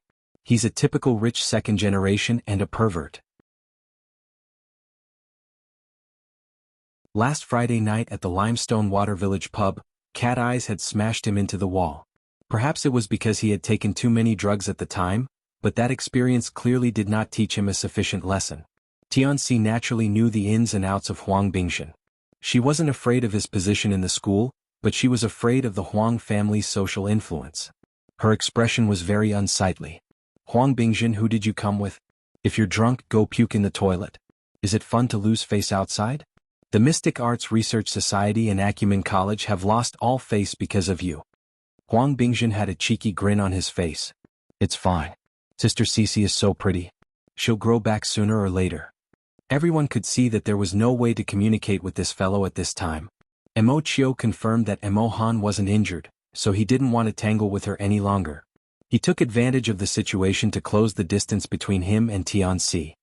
He lightly embraced her shoulder. "Let's go. We can't lower ourselves to the level of a drunkard. Taojiu, let's go." Mo Tao glared fiercely at Huang Bingjin. He grabbed Huang Bingjin by the collar and slammed him into the wall before letting go. Who knew that once Huang Bingjin regained his freedom, he would run his mouth like a train. "Hey, my friend over there. You're familiar with this line of work. Did you ask me for permission before doing this? Did you ask their president, Chin Chin?" This fellow had an intoxicated look on his face, but his heart wasn't. His words were poisonous. Tianxi's face turned green from anger, but the more she was like this, the more excited Huang Bingjin became. "So you guys are all hooking up, but I'm not allowed to hug a little girl. Come, little girl. Let me tell you about the Mystic Arts Research Society." He reached out to hug Mo Han as he spoke, but Mo Han, who had come back to her senses, wasn't someone easy to deal with. She immediately kicked out, hitting Huang Bingjin's shin bone. Mo Han was wearing pointy leather shoes. Her kick was filled with hatred. Huang Bingjin immediately let out a miserable groan. He hugged his leg and jumped, but he didn't stand firm. He fell to the ground, battered and exhausted. "Let's go." Mo Chio didn't want to make a big deal out of this. He suppressed the unhappiness in his heart and called his companions to leave. The group of people walked inside, leaving Huang Bingjin behind. Huang Bingjin shouted, "F***ck me, F***ck me." When they reached the corner of the passage, Mo Peng turned his head and swept a glance at Huang Bingjin, who was still cursing on the ground. He muttered, "This guy's mouth is too sharp. I'm afraid I won't be able to have fun tonight." "This chapter is not finished. Please turn the page." Luo Nan grunted. He looked at Tianxi and Tianqi's preoccupied appearances. This was indeed the case. When they turned the corner, Luo Nan's line of sight could no longer be seen. However, the range of Luo Nan's mental senses still covered Huang Bingjin. He discovered that someone had gone over to greet Huang Bingjin just as they turned the corner. Clearly, this person had seen the conflict earlier but intentionally avoided trouble. Luo Nan had actually seen this person before. He was Lu Tao from Xie Juanping's circle of friends. At the same time, he was also a high-ranking member of the construction society. He wore gold-rimmed glasses and had a very scholarly appearance. Huang Bingjun was from the Mystic Arts Research Society. The circle of this group of rich second-generation kids far exceeded the circle of the school societies. It didn't seem like a cruel bidding war was going on at all. Tonight, Mo Chio had actually spared no expense for this get-together. He specifically booked a large private room to facilitate the preparation work before entering. After the group of people entered the private room, they were guided by the AI to the scanning area to stand. The relevant equipment examined their body shapes, body characteristics, and so on. Data models were built, peripherals were matched, and so on were used to achieve the best effect of reality. Actually, the vast majority of people had accounts at Frost River Reality. A single scan was enough to connect with their previous data. They could stand for a bit and come out. But there were always exceptions to everything. Only Luonan could not get through the scan. Mo Peng was impatient. "What's going on? Master, I brought you to play before." As a veteran gaming geek, Mo Cheng was quite clear about the things here. He shook his head and said, "Nanster, you came last year. You're half a head taller than last year. You've developed, but you don't play often. The system needs to readjust." Luonan was well aware that the drug stimulation had caused quite a large change to his body over the years. Now there was no more drug stimulation, but under the stimulation of soul strength, the changes would probably be even greater in the days to come. He laughed. "Actually, it's nothing. I told you earlier that I wouldn't play sensual games." "Why wouldn't you play?" Mo Han found it strange. "Isn't this the reason we came to Frost River Reality? This?" Luonan's skin finally went through, but a rare yellow light lit up in the scanning area. There was also a prompt. "Distinguished customer, we are very sorry to disturb your gaming progress. Since you are currently undergoing treatment, according to the doctor's advice, please do not engage in highly stimulating games. Strive to update on time tomorrow and try to make up for it. Current payment progress. Monthly subscription March 15th.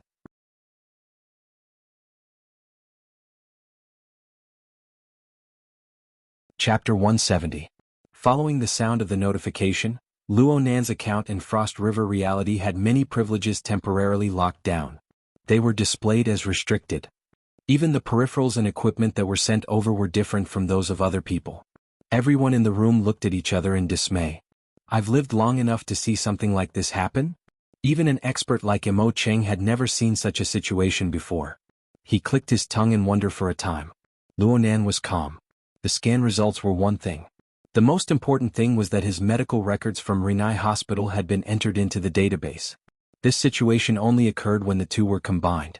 It could not be said that Frost River Reality was wrong. Many of the current somatosensory games used microstimulation of the nervous system to obtain more realistic effects. For Luonan, whose nervous system operated at a high rate, this was a big taboo. Mo Cheng walked over to look at the specific restrictions and shook his head. "I can't go to Area A and B.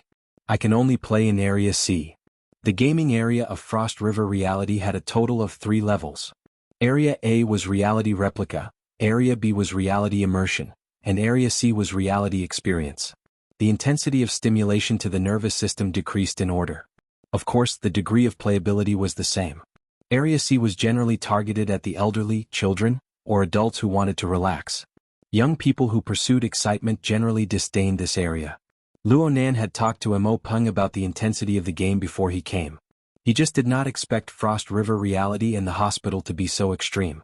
Mo Peng reacted quickly. He spoke with a sense of loyalty. "Then how about this? I'll accompany Nanster to Area C to practice his wilderness skills. You guys go wherever you need to go." Luonan walked out of the scan area and put on his combat suit peripherals. At the same time he shook his head. "I don't need you to accompany me. You can go play with Brother Seven and the others." It was not easy for a gaming madman like Mo Peng to come here.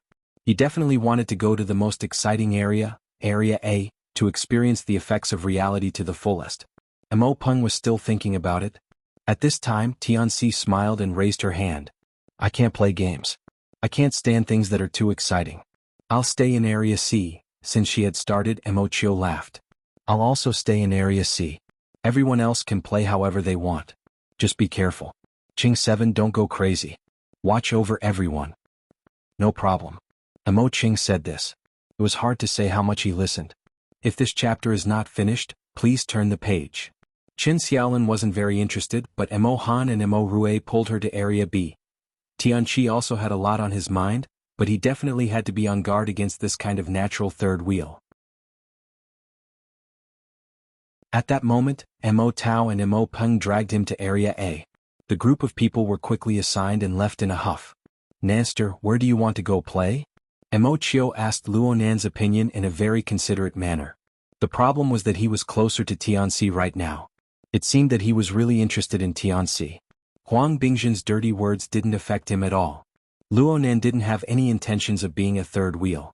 He found a random reason. "Third brother, you guys don't need to worry about me. I'm going to the 10 days in the wilderness to do some basic training. I'm also going to train my body in passing." "Alone?"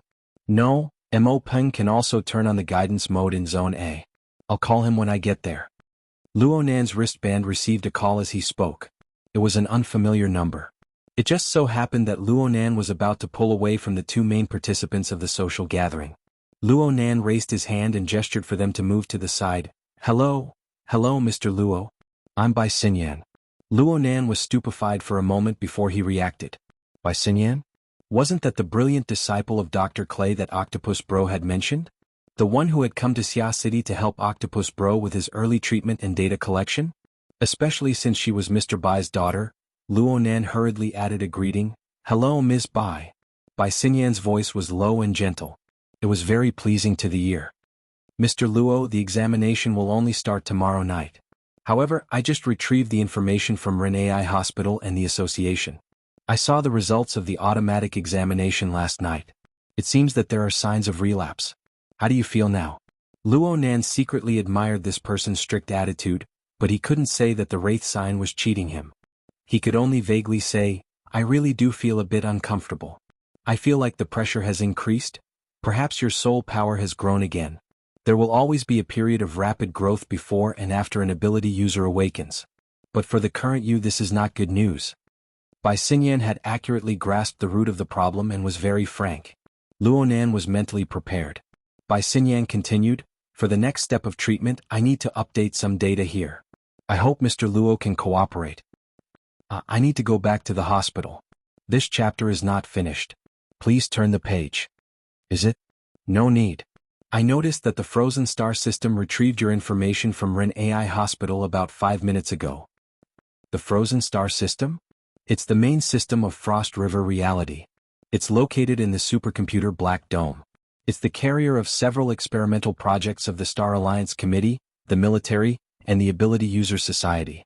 It has a relatively close relationship with us. You're at Frost River Reality right now, right? Fudong Avenue in the city center?" He had been caught. Luo Nan was a bit embarrassed. He could only explain, "I'm in Area C and my privileges are locked." "No, Mr. Luo. You can't be in Area C. I need you to go to Area A." Frost River Reality Area A's competition space has a classic competition event. You should have heard of it before. It's the Frost River Waterway. Frost River Reality is named after it. Yes, I know. Not only did Luo Nan know, he had personally experienced it. It was when he followed Mo Peng and called Mo Han's sister Pomegranate. That time was simply too embarrassing. Luo Nan still had lingering fears just thinking about it. The Frost River Waterway is actually a human body limit test project developed by our laboratory. It's equipped with an information collection device that can be used as a detection device to revise the relevant data. Then, Luo Nan was just about to ask when his wristband vibrated. He received an email in his inbox. Inside was an electronic key and the relevant method of use. Bai Xinyan's deep and melodious voice lingered in his ear. "This is the temporary privileges of the Frost River Waterway. You can enter Area A through this. Then all you need to do is follow the requirements of the system. Join and do your best to persevere until the end of the game." "That's it?" "Yes, I'll arrive in about 2 hours to extract the data. If Mr. Luo has the strength to spare, you might as well do it a few more times. This will help the system collect more comprehensive information." Luo Nan was very surprised. "Ms. Bai has already arrived in Xia City?" "I just arrived not long ago." Bai Xinyan did not say much. She directly concluded, "I'm looking forward to our meeting. I hope you have a good time." The call ended. Luo Nan looked at his wristband. There was an indescribable strangeness. Why did he feel that something was wrong? Hold on. The Frost River waterway. Do it a few more times? Luo Nan felt that his spine was about to freeze in an instant.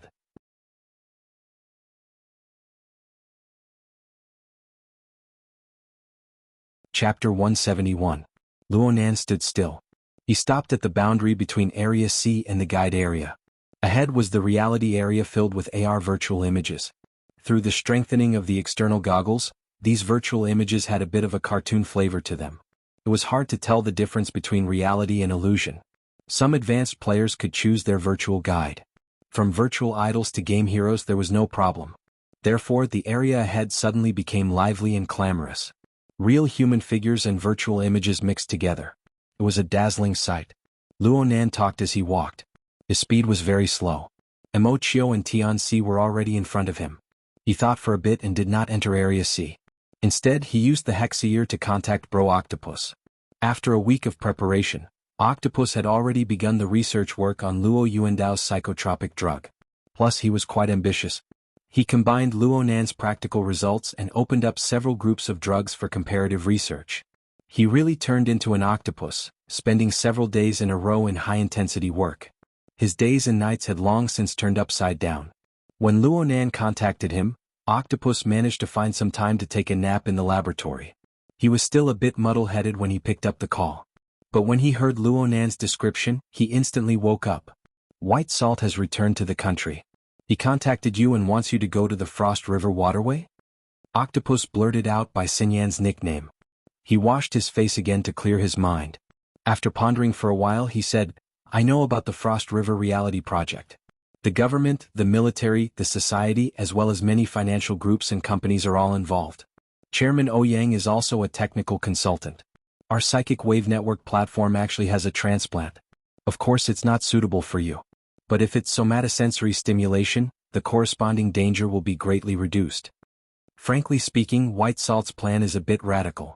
But it is very much in line with the style of Dr. Clay's School of Reconstruction. Their school relies on top-notch nerve repair technology. They are very happy to test the limits of the human body in every case. They work on these limits, combining repair and strengthening into one. There is no school that can match up to this advantage. Of course, you need to pay attention to controlling the intensity. Luo Nan roughly understood.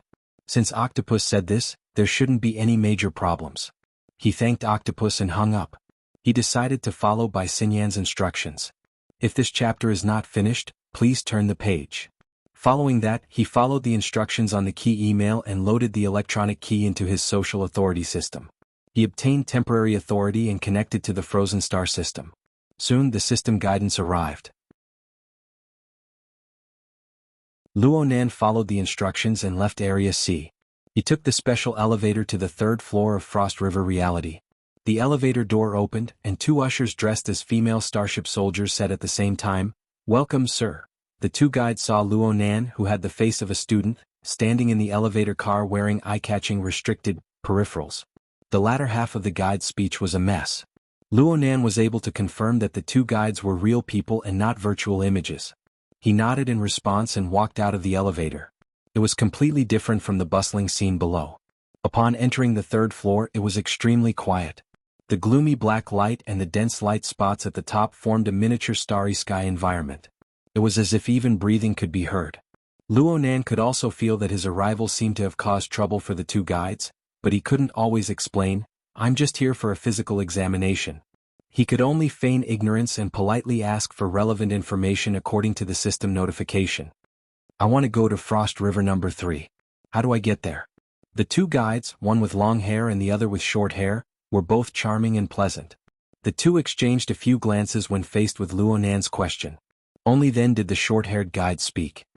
Sir, Frost River number 3 is an independent area. Can we confirm your corresponding authority? Okay. Luo Nan was just about to raise his hand when the long-haired guide made a hand gesture to the side of the scanner to release light. The light swept across Luo Nan's combat suit peripherals and a pale yellow indicator light lit up. Luo Nan immediately received a system notification. Hello, respected customer. You have accidentally entered an unauthorized area. Please follow the instructions of the nearby guide and leave as soon as possible to avoid causing any accidents. The two guides looked at each other again. When they faced Luo Nan again, they simultaneously revealed professional sweet smiles. Sir, you have also seen the situation. I hope you can cooperate? Wait, it's not that. Luo Nan could roughly guess that the authority on his wristband was not connected to the peripherals of Frost River reality. He was just about to explain when the electricity behind him stopped. This chapter is not finished. Please turn the page. The ladder door opened again and someone walked out unsteadily. Another drunkard. Was Frost River reality an amusement center or a hotel or a restaurant? However, the person who came was clearly a regular customer. The two guides saw him and simultaneously bowed in greeting. Mr. Hu. The drunkard walked over. He looked quite young. He casually placed his arm on the shoulder of the short-haired guide. The latter hurriedly reached out to support him and revealed a sweet smile. Mr. Hu, what do you have in mind? Mr. Hu was still clear-headed. Give me a private room and an environment that can quickly hypnotize me. Let me sleep for a while. Yes, C7. These people can really drink. Okay, Mr. Hu. The short-haired guide supported Luo Nan and walked inside. She indicated to her companion to quickly solve Luo Nan's problem. Mr. Hu moved 2 steps sideways like a crab. He could not walk properly. He got closer to Luo Nan and his drunken eyes swept over Luo Nan's face. At this moment he was stunned. He suddenly reached out to grab the goggles on Luo Nan's face. Luo Nan took half a step back and avoided the grab. He frowned. Mr. Hu, fellow student. The two guides spoke almost at the same time, but they did not know what to say. It was clear that they could not handle this chaotic situation. Mr. Hu was about to reach out, but at this moment, there was a knock on the door. The door of a room at the end of the corridor opened and a woman in a dark professional suit walked out. Seeing this person, the two guides seemed to have found their backbone. They called out at the same time, Managerine. The lady also noticed the situation here and walked over. As she got closer, her appearance gradually appeared in the dim light. She looked to be in her 30s. She had a beautiful face and an elegant demeanor. Her exquisite makeup brought out the mature charm of a woman. Her gaze swept across Luo Nan and Mr. Hu's faces. She immediately smiled at Mr. Hu and said, "Little boss, you got drunk the moment you came here. Do you think I specialize in sobering up soup?" Mr. Hu was inexplicably afraid of her. He straightened his body and waved his hand. "Sister Luo, I didn't mean that." Madame Yin turned her face again. She wanted to say something to Luo Nan, but she saw this young man staring at her face blankly. He was clearly in a daze.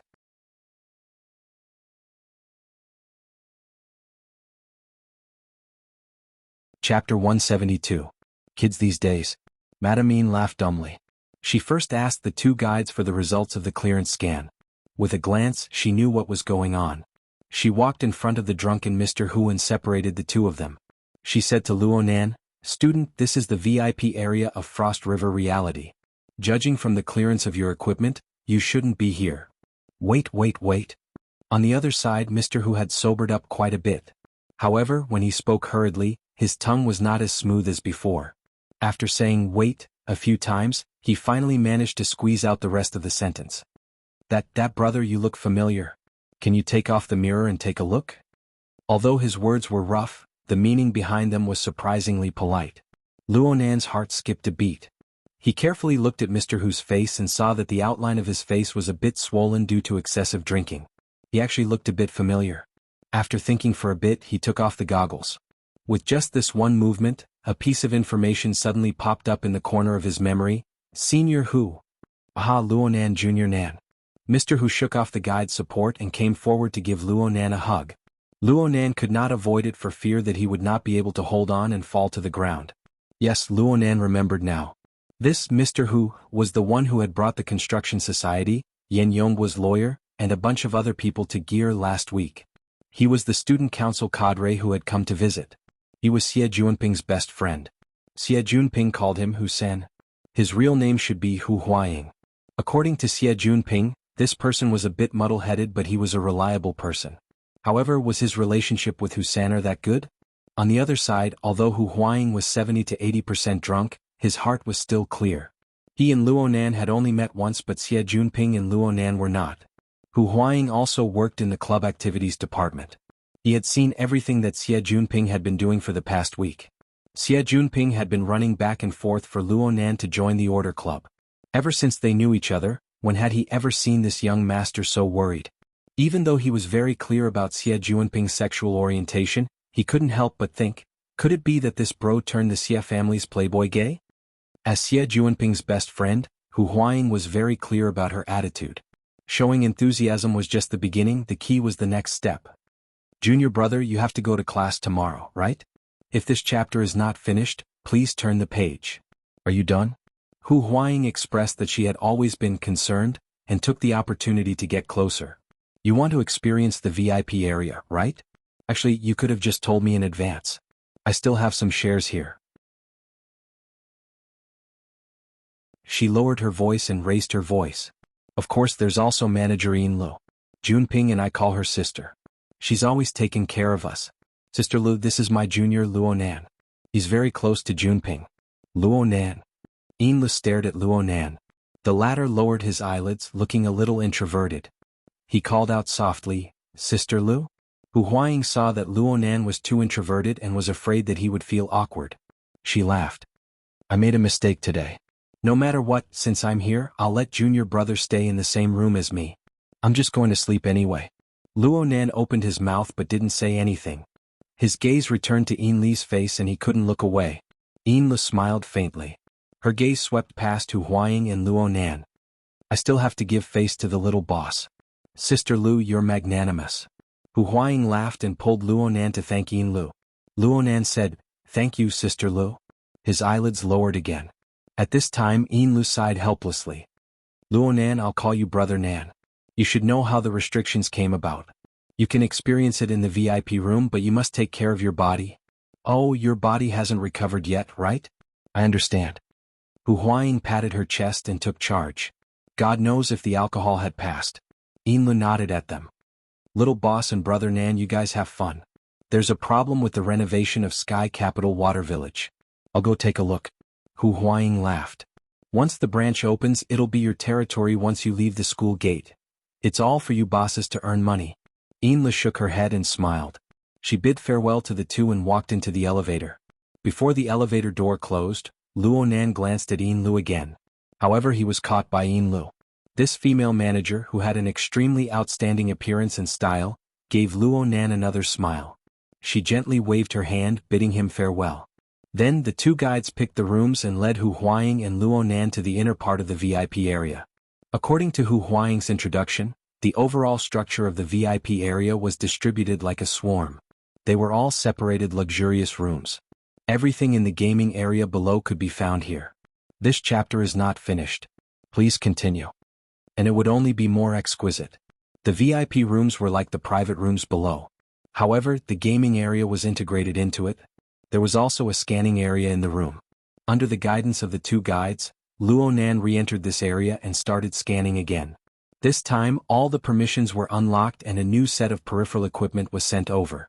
The two guides had gone through professional training. They stepped forward and helped Luonan put on the combat suit and take care of the equipment. Ever since Luonan could remember, he had never received the treatment of having someone help him dress. Frankly speaking, there was an indescribable comfort when four delicate hands touched his body, be it physiology or psychology. He was even a bit embarrassed. This time there was no trace of acting involved. Hu Huaying was overjoyed. She kept egging Luonan on, wanting to see the world in chaos. The short-haired guide was very courageous. She saw that Luonan really did not have much experience. He was a standard rookie, so she deliberately reached out to touch his chest and teased him, Your acting is quite good. You even called yourself Frost River number 3. You scared us. Luonan's heart skipped a beat. He whispered in a hoarse voice, Can you not tell Manager Yin about this? It's embarrassing. We're not that talkative. As she spoke, the short-haired guide seemed to have thought of something. She turned her head and muttered to her companion. The two of them tried hard to hold back their laughter, but they were not very successful. Little did they know that they could not hide anything from Luonan's mental senses. The short-haired guide said, This kid definitely has a maternal complex. When he looked at Manager Yin, his eyes were glued to her. What could Luonan say? He could only pretend that he did not know. It was fine as long as these two people agreed to his request. The problem was that the two guides were not the only ones who thought this way. Hu Huaying was the same. She leaned on Luonan's shoulder with the help of alcohol. Junior Nan, that Sister Lu is beautiful but not easy to mess with. Don't get hot-headed or you'll be embarrassed in the future. What the hell was going on? Luonan was speechless for a moment. The real reason he paid attention to Yinlu was actually very simple. They had met before. However, it was through the Wraith Sign's perspective. At that time, Yinlu appeared at the Blood Flame Order's sacrificial activities as a deputy first ablatum. She was fully deserving of being a high-ranking member of the Order. Frost River Reality was worthy of being a cooperative project between the government, the military, and the society. Now, even the Order wanted to get involved. He just did not know if the major shareholders knew about the identity of a sensitive person like Yinlu. Or was it just a coincidence?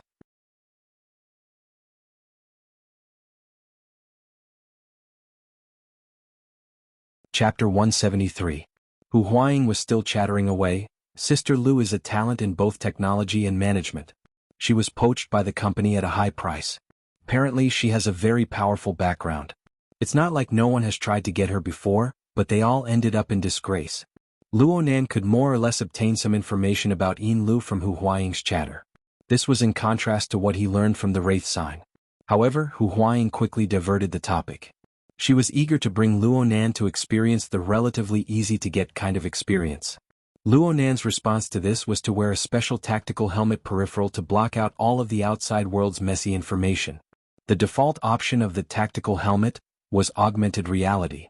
The interior of the VIP arena room was designed to look like a starship. Coupled with a bit of AR technology, it was a pretty good immersive experience. However, Luonan soon lost his cool.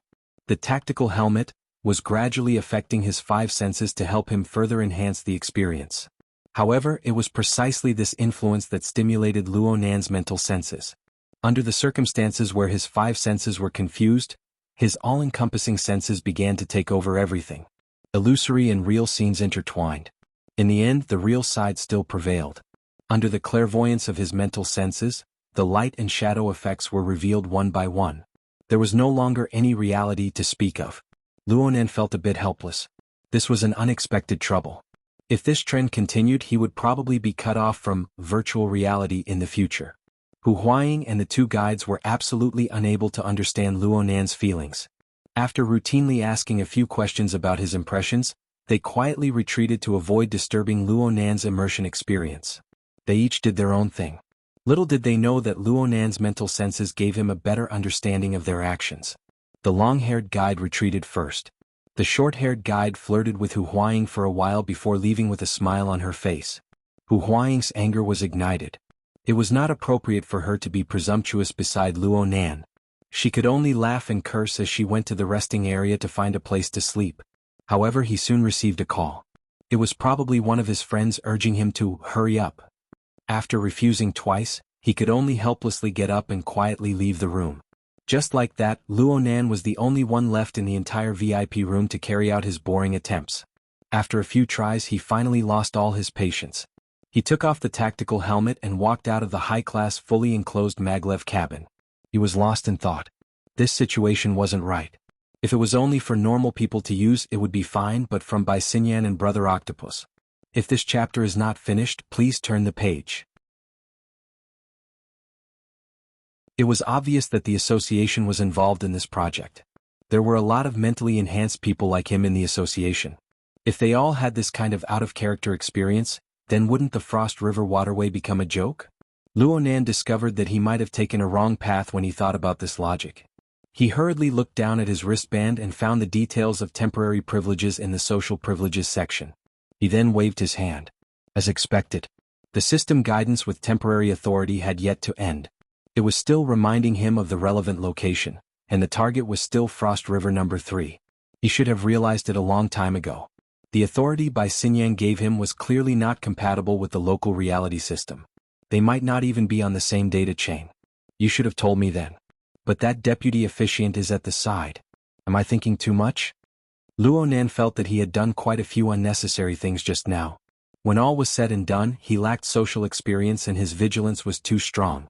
Sometimes he made things complicated. He thought about how he had asked the two guides to keep it a secret not too long ago. Now that he had to ask them for help, it was inevitable that he would be embarrassed again. Luonan could not go back to the past. He could only shake his head and walk out with his tactical helmet between his legs. Just as he walked out of the door, he remembered that there was actually a call service in the VIP room. He rolled his eyes at the sky. But at this time, the system guidance on his wristband came. It showed that the Frost River number 3 he had been searching for a long time had entered the signal link range. Do you want to activate it? Luonan was dumbfounded. Then he chose yes. There was a soft sound. The door of a room in front of Luonan opened automatically. It was originally pitch black inside, but then the lights automatically lit up. Luonan walked over. After he entered, the door closed automatically, isolating the inside from the outside. He felt quite emotional for a moment. He had originally come to examine his body openly.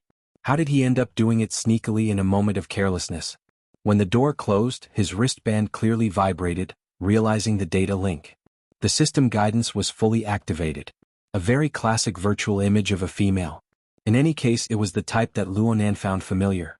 It was projected before his eyes. Hello, Explorer Luonan. Welcome to a brand new adventure. I am your guide, Nina. According to the rules of the adventure manual, please enter the scanning area and equip yourself with the appropriate equipment. The scene guidance started just like that? Luonan confirmed that it seemed that this room, or perhaps the permission given to him by Xinyan, directly locked the game project. It did not give him the opportunity to choose. This was similar to his experience in the VIP room. This chapter is not finished. Please continue. It was not quite the same. This was nothing. Luonan followed the guide and entered the scanning area. This was the third time tonight. The scanning this time was more detailed than the previous 2 times. The duration was longer as well. It even required him to do a few sets of movements from time to time against the released demonstration video. There was no doubt that this gave off a more professional feeling. Luonan could feel that the combat suit on his body was undergoing fine adjustments according to his movements, making it more comfortable. Then should he put on the helmet that was placed aside? As he was thinking, the helmet beside him flashed with red light. The virtual guide, Nina, spoke softly. Explorer Luonan, the system has confirmed that your current tactical helmet does not meet the requirements of the adventure. It needs to be changed. Please follow the guide and perform data binding on the new helmet. At the same time, the automatic mechanical platform turned around and presented a new tactical helmet to Luonan. Luonan took it and scanned it. It seemed to be no different from the previous one just by looking at its appearance. He shook his head and put on the new helmet. But the following interface made him a bit surprised. The interface was pitch black. There was only a silver-white dot of light in front of him. The system guidance asked him to focus his attention on the dot of light. Luonan naturally did as he was told. Next, the dot of light split up. 1 became 2, 2 became 4, and they spread out to the 2 sides. Soon they turned to the limits of the range of his vision. But the system guidance still asked him to lock onto the additional dot of light. If it was a normal person, they would probably be stupefied. But for Luonan, who had grasped all-encompassing mental senses, it could not be any easier. Very naturally, he entered the level of mental senses from the basic visual senses. That's right, this was a special guide for ability users. Luonan suddenly realized. The dot of light split up into 360 dots. They covered the front, back, left, right, up, down, and so on. Luonan locked onto them one by one. Then all the dots of light converged into one. They were located right above the top of his head and pressed into his skull. Luonan's mental senses automatically cut inwards. Suddenly, countless lights and shadows appeared before his eyes. They interweaved with each other. After stabilizing, Luonan discovered that he had already entered the interior of a starship. The door that had just opened was in front of him. A metal-constructed corridor extended forward. Luonan hesitated for a moment before extending his hand to touch the opened alloy door. He saw that he was wearing a glove on his hand. The hard touch of the glove was fed back to him in an incomparably real way. The high wall of illusion and reality shattered with a bang at this moment.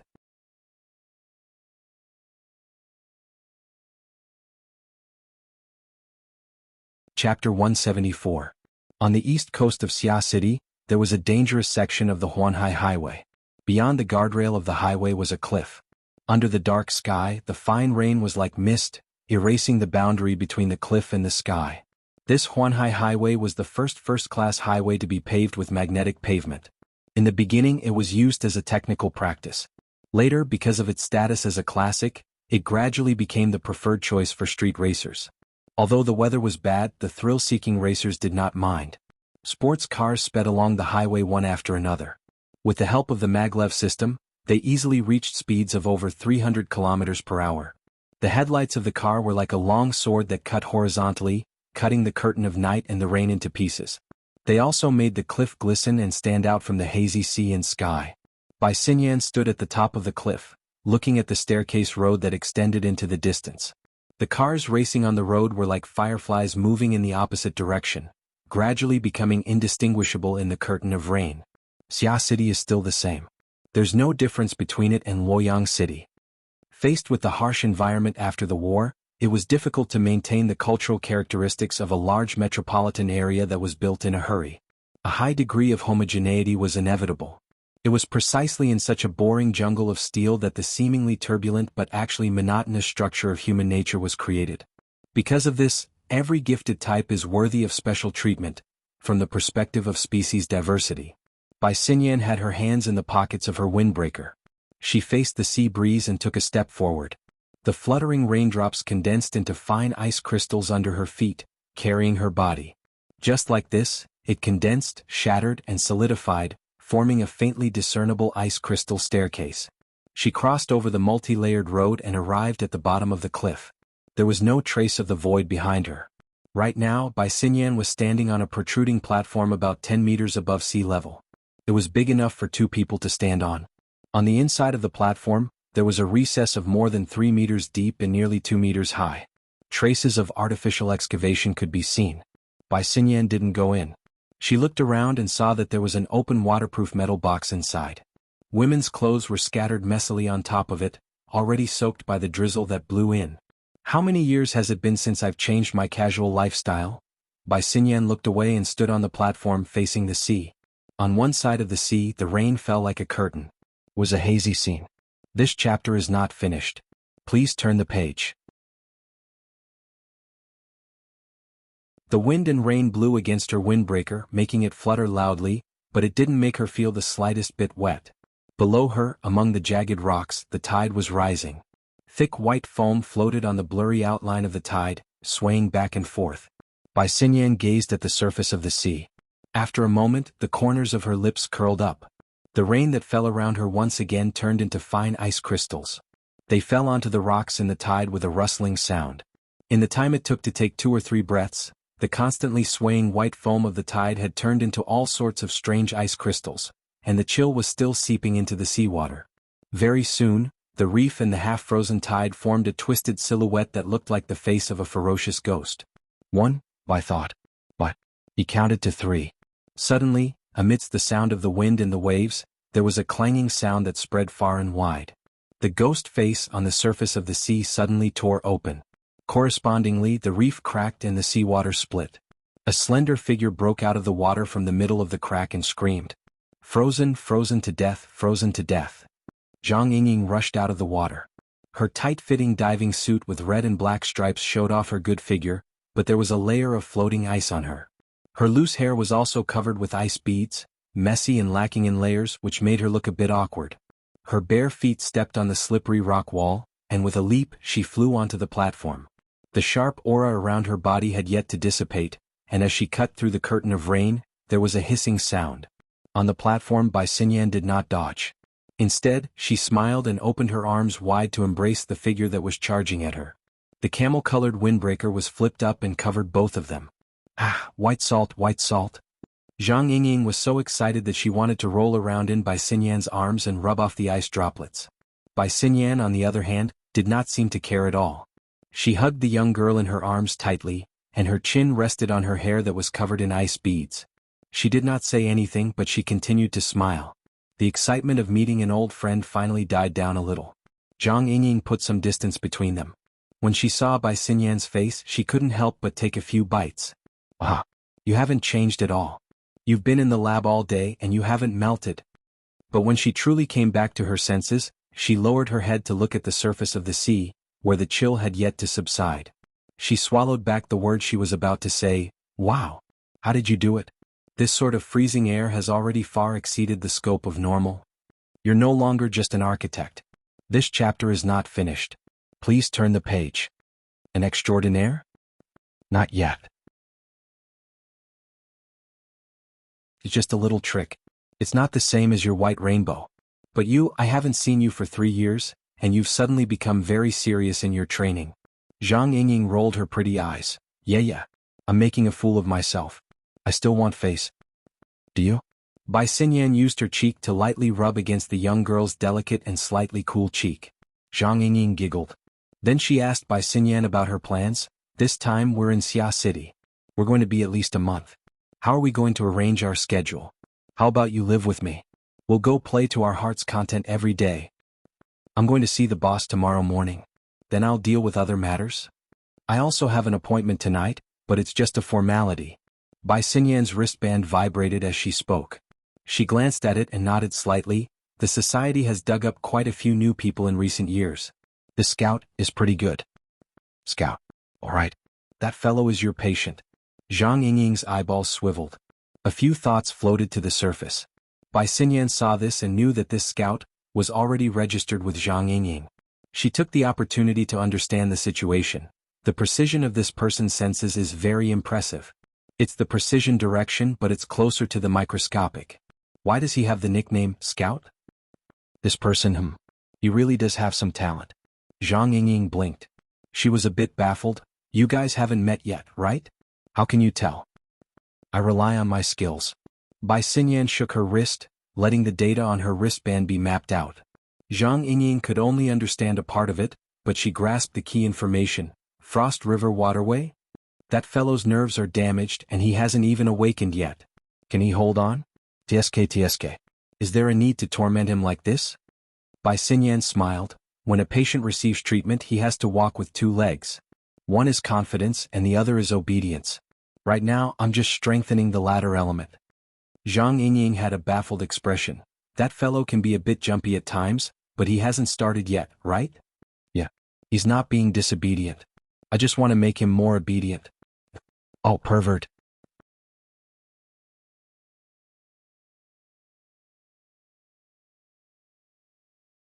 Chapter 175.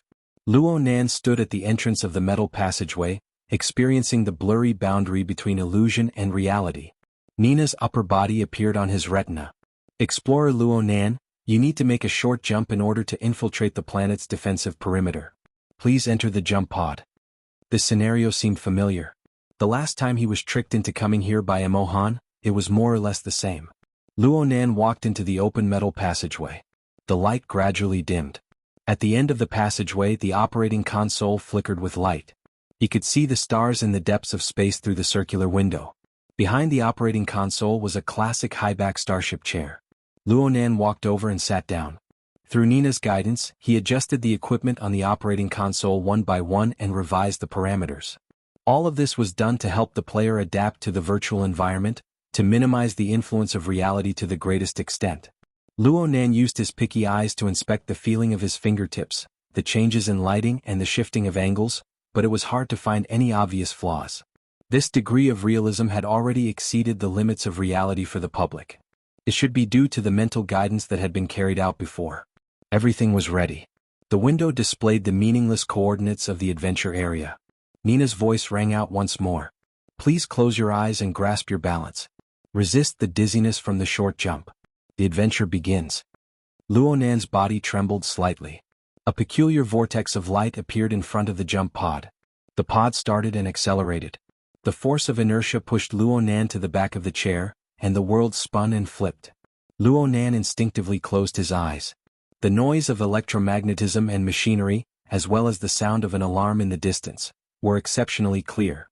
Another jolt followed right after. The feeling of accelerated rotation suddenly disappeared, and the force of inertia flung him out fiercely. What welcomed him was an ice-cold stream of water. A muffled boom rang out and water splashed in all directions. Just as the pain arrived, an even deeper chill penetrated his bones. This was without a doubt a rough landing. In the Frost River Channel, the moment one fell represented the complete transformation from reality to virtual. The vast majority of the participants' perception was produced by the stimulation of the nervous system by electrical signals. Luo Nan's experience was more realistic than the vast majority of the participants. Compared to the miserable experience from before, this reality was much more realistic. This chapter is not finished. Please continue. Reality was still precious. He opened his eyes and stood up from the water. His surroundings were still pitch black, but there was a faint light flickering at the edge of his vision. The water below was up to his knees. The current wasn't slow and it was bone-chilling cold. There were also broken pieces of ice floating on the surface of the water. When they bumped into him, he felt a slight pain. At this moment, the communication device on his collar vibrated slightly. Nina's slightly urgent voice rang out, mixed with some chaotic background noise, continuing to make the environment more real. Explorer Luo Nan, you've just experienced a failed short-range jump. Your combat uniform is damaged to a certain degree. Please take note of the relevant report. For now, please investigate the surrounding situation and send back the relevant information so that we can guide the next step. Before he could finish his sentence, a rustling noise came from the communicator. A strange voice said, "Welcome to the Frost River Bar. Please follow the waterway all the way. We have prepared wine for our guests to warm up." Nina's voice cut in again, "It seems that there are other people here. You can go on an unplanned adventure. Please take note." From the information sent back, the water of the waterway has been mixed with a strange substance. The water temperature has already reached below freezing point. Please move your body to avoid freezing. From this moment on, the challenge of the Frost River waterway began. According to the rules of Frost River reality, the winner of the challenge would enter the Frost River Bar, obtain a prize, leave their game ID and enter the global rankings. Luo Nan just didn't know what the result of this ability user version would be. Luo Nan followed the route indicated by the tactical helmet. He went against the flow of the water and advanced. The Frost River waterway mission was to test the adaptability of the player's body under the stimulation of a low-temperature environment. Although Luo Nan had tried it once, he had been defeated early on. He did not truly understand the situation inside. He only knew that the length of the waterway was very vague. Some said it was 1,500 meters, some said it was 3,000 meters. Frost River reality had never released the actual data, but it was clear that the waterway was divided into 3 sections. In other words, there were 3 levels of difficulty. The first phase of entering the waterway was about 500 meters. The test was whether the player could maintain the activity of the body under the stimulation of the cold. The middle phase was 500 to 1,000 meters. It involved techniques such as holding one's breath, diving, underwater recognition, and so on. As for the final phase, the length was not determined. This chapter is not finished. Please turn the page. It involved extremely high-level techniques. It was a test for professional extreme survivalists. Last time, Luo Nan was only able to persist for 100 meters. He could not endure it and was kicked into protective mode. His result was quite embarrassing. The overall trend of the Frost River waterway was downward. After passing 10 meters, the depth of the icy water began to gradually increase. Soon it reached his waist. The icy water flowed with a gurgling sound. Walking in it was a difficult task, especially with the permeation of the cold. It numbed one's senses, making it very easy for a situation to occur. Luo Nan took a deep breath. Back when he walked in the Frost River waterway, he lost all feeling in his lower body the instant the icy water reached his waist. This time it seemed to be more or less the same. This had nothing to do with the quality of the body. Instead, it was highly related to the sensitivity of the nervous system. The only difference was that Luo Nan was a bit muddle-headed last time. He was very sensitive to stimulation, but he did not know where his sensitivity came from. Right now, he could clearly feel that external stimulation acted on the cold receptors of his skin, forming nerve impulses that entered his central nervous system. They were conducted all the way to the temperature regulation center of his hypothalamus. His clairvoyance of the state of his body had already entered a level that ordinary people would find it hard to reach. It was a bit strenuous to cut into the cellular scale of the human body with a sensitivity of close to 1/10 millimeter, but when combined with his personal perception, he was still able to grasp a general outline. But this way, the amount of information that needed to be processed increased substantially. A sense of exhaustion quickly assaulted him, and his rapidly decreasing body temperature increased the rate at which his energy was being consumed. Next, his legs went soft and he fell into the water. He had the helmet to protect him so he did not choke. But the torrent of ice wrapped around his helmet smashed over with tinkling sounds. The icy water overflowed into his damaged combat uniform, and the chill penetrated deep. The excessive stimulation caused his blood to flow back. His body instinctively prioritized protecting his internal organs. His hands and feet quickly became numb, making him lose the ability to move. There was a boom and the sharp, enormous ice smashed against his head. The helmet was damaged and the icy water seeped through. Luo Nan choked to death and his vision blurred. His consciousness became a bit fuzzy. Nina seemed to say something next to his ear, but he was no longer able to hear it. By the time his consciousness recovered, Luo Nan had already returned to the high-back starship chair he was in before the jump. As expected, he failed the Frost River Waterway Challenge.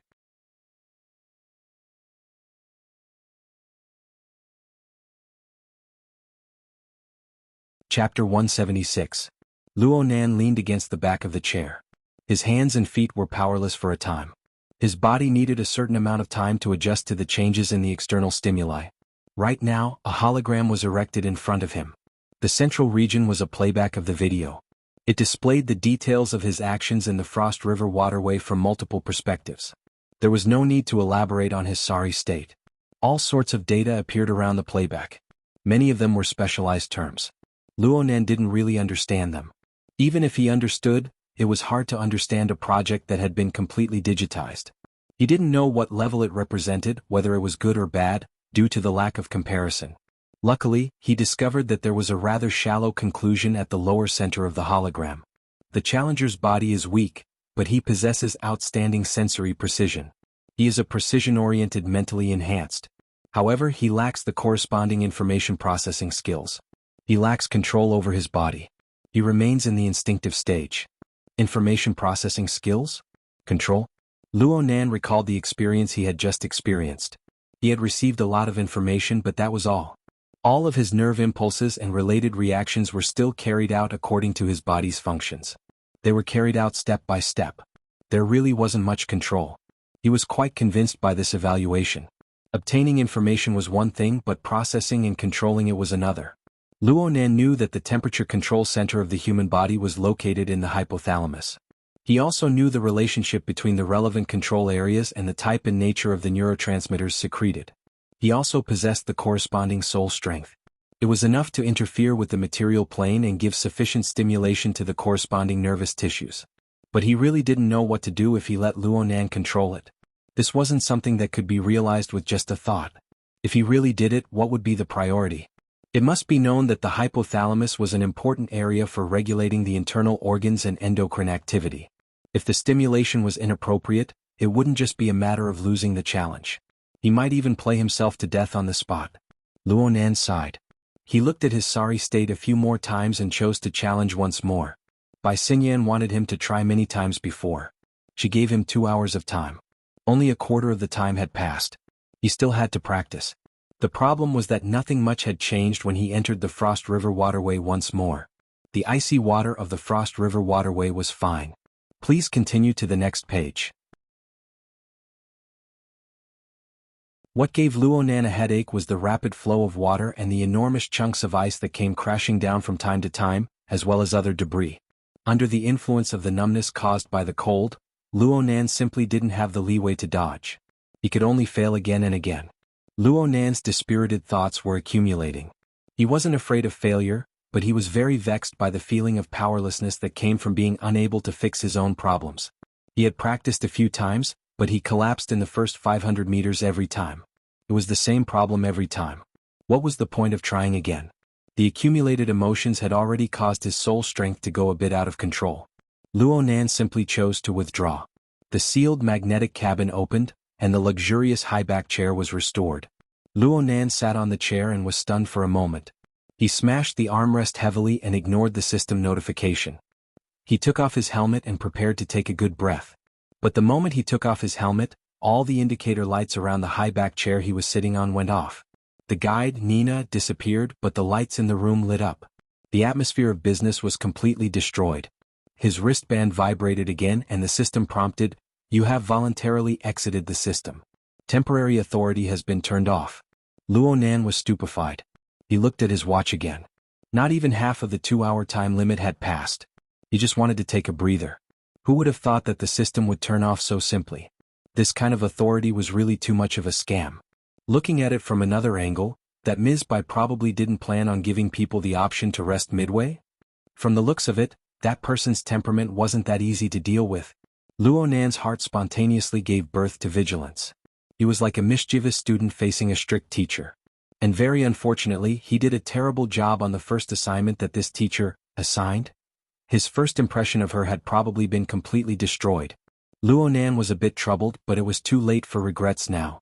The temporary authority had failed, and the illuminated lights revealed a sense of alienation. He could only leave. At this time, the automated mechanical platform rotated to his side. This meant that he had to leave the special tactical helmet behind. Luo Nan was a bit reluctant to part with the helmet when he thought about the difference in experience. This made the regret in his heart grow a step further. Luo Nan hesitated for a moment. He didn't return it for the time being. Instead, he walked back to the scanning area and picked up the other helmet that was placed there. He grabbed one helmet in each hand. This chapter isn't finished. Please turn the page. He waved his hands. On the surface, there was really no difference between the two. If Luo Nan hadn't gone to Hu Huaying's VIP room first and had an unsuccessful experience, he probably wouldn't have thought that a difference in equipment would cause such a huge difference in experience. But since he had already found the problem, why not continue to put in a bit of effort and thoroughly figure out what the difference was between the two helmets? Luo Nan couldn't restrain his curiosity. He adjusted the precision of his senses, and his soul strength penetrated the interior of the helmet. He knew nothing about the field of precision electronics, but the design and structure of the two helmets were practically the same. This gave him a standard of reference. With this comparison, there were some results. Luo Nan followed his mental senses to compare one area after another. Soon, he discovered that there was a compartment on the helmet of Frost River No. 3 that was roughly stuck to the top of the helmet. There was a chipset installed there. The helmet brought out from Hu Huaying's VIP room also had a similar compartment, but it didn't have a chipset. Clearly, this was where the difference lay. Luo Nan put on the tactical helmet once more and his consciousness cut in. Right now, there was no system guidance, but the more it was like this, the more fundamental things could appear. He noticed the energy and information roaming within the chip while it was in a charged state. Looking at the material structure, the scale of the energy and information was several orders of magnitude smaller than the cells of the human body. However, the soul's sensitivity towards energy and information was clearly higher. It didn't need to interfere with the material plane to be able to perceive and read the information with relative clarity. Luo Nan was able to detect that the chipset within the helmet of Frost River No. 3 was processing energy and information. It was a very familiar structure. It was extremely familiar. Luo Nan thought back a bit and determined the source of this familiar feeling. Jack, the dynamo core at the Tower of Babel. Yes, the operating form of energy and information within the chipset was relatively crude and rigid. However, the mode of exchange and transformation of information was undoubtedly the Tower of Babel structure that Jack had displayed that night. A certain segment. Even if it was transplanted into the chip, the operating mode of energy and information was essentially the same. This was really unexpected.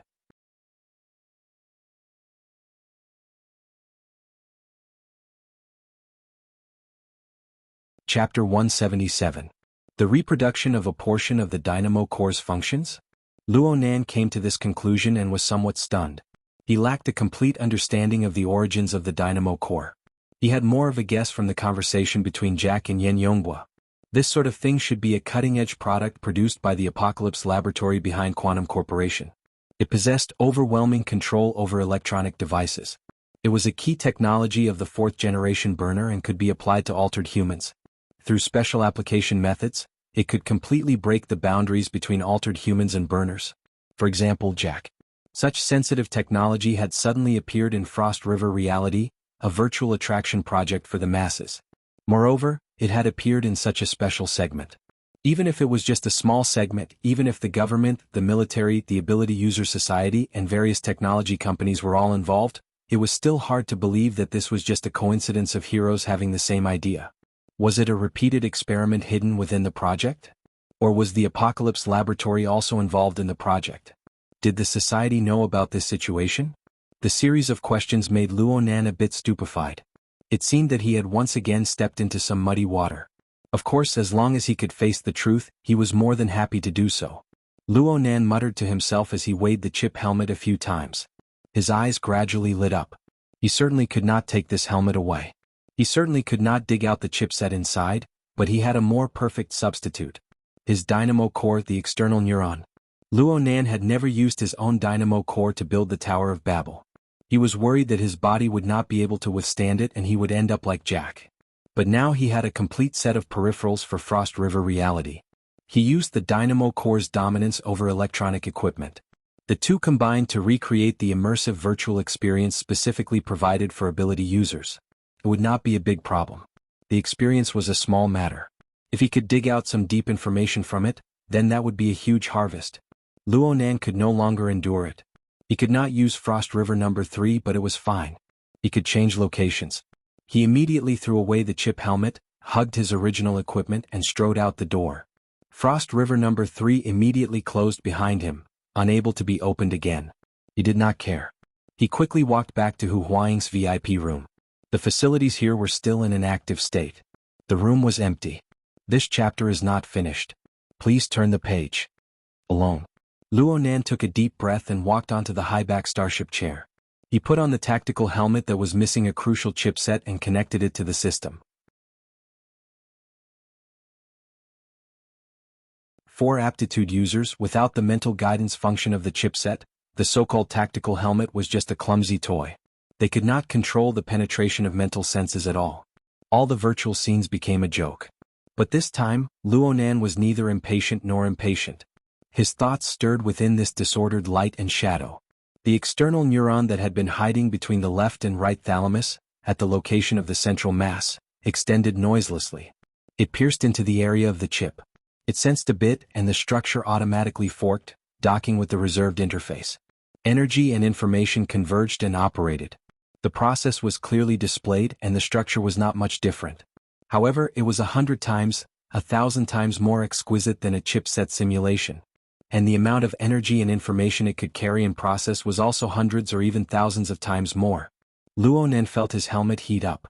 Compared to the dynamo core's almost limitless processing power, the helmet itself was a bit unable to hold on. But this wasn't a big problem. At this very moment, Luo Nan's mental senses no longer expanded outwards. Instead, he found a direction to entrust his mental senses to. It was just like the feeling of storing his soul strength within the dynamo core, unable to bear the heavy burden of the past few days. It was just that the inside of the dynamo core was empty before. It was like a deep and silent void. But now it had color and structure. And layer upon layer, it grew more and more gorgeous, gradually forming a world. Luo Nan's consciousness wandered within, sensing in detail. This kind of guidance was much stronger than those divided specks of light. And it wasn't like the chip, which was always separated by a layer. Instead, it was completely and thoroughly touching. It was truly wholehearted immersion. What would happen? In a flash of thought, his mind was completely immersed. It was as if time had flowed backward. When Luo Nan came back to his senses, he was already back in the jump pod. He was facing the operating console and the circular window. The pressure of the combat uniform, the weight of the helmet, and the support of the high-back chair were all transmitted back to the central nervous system through the sensors all over his body. They interweaved with the scene before his eyes, which was indistinguishable from reality and illusion. Luo Nan was completely brought into this marvelous world. At this very moment there was no system guidance. There were only 2 graphical options on the circular window before his eyes. Luo Nan's scalp went slightly numb the instant he saw the graphic. The graphic on the right was a simple sphere. This chapter has yet to end. Please turn the page.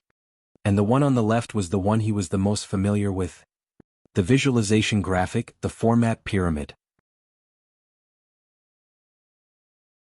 Perhaps he had been in a daze for too long, but the system finally spoke once more. It was still Nina's clear female voice. Do you need a novice guide? Yes. Please select the activity mode. 1. Archetype mode. 2. Optional mode. Following Nina's instructions, the visualization graphic and the sphere lit up one after another on the circular window, indicating which was the archetype and which was the optional mode. Archetype HAL. Luo Nan felt a bit awkward, but a certain excitement of being able to peek into a great secret heavily bombarded his heart. He felt strands of cold air seep through the gaps of his teeth. His gaze involuntarily locked onto the most familiar graphic. Select Archetype mode. The visualization graphic lit up and shifted to the center of his field of vision. The other sphere gradually faded away. At the same time, a certain man's deep voice rang in Luo Nan's ears. In a certain sense, every person is a pile of molecular polymers. And every person's life process is the oxidation process of this pile of molecular polymers. The human body itself is in the midst of combustion. Luo Nen felt a trembling electric current run through his spine when he heard these words. A layer of goosebumps covered his entire body. He nearly jumped out of his chair for a moment. But another force made him motionless. The deep male voice continued, "The combustion of ordinary people is inefficient, whether it's production, storage, or utilization. It limits our body structure, affects our lifespan, and through heredity, affects our form of existence for generations to come. But as the mysteries of life are explored in depth, it is hard for people to be satisfied with this kind of inefficient mode. People unceasingly try to improve it. Muscles, bones, internal organs, nerves, genes, consciousness. Traces of technological transformation are left behind in every domain. Yet they are fragmented and not systematic. This continues until people choose a completely new structural system to truly integrate the fragmented results together." The visualization graphic enlarged in Luo Nan's field of vision. Countless lines interweaved, outlining the outlines of bones, internal organs, nerves, and muscles. Then they pieced together to form a complete human body. The human body was placed within the visualization graphic and sat majestically. This is the burner that transcends human tradition. This is the embodiment of a certain direction of evolution.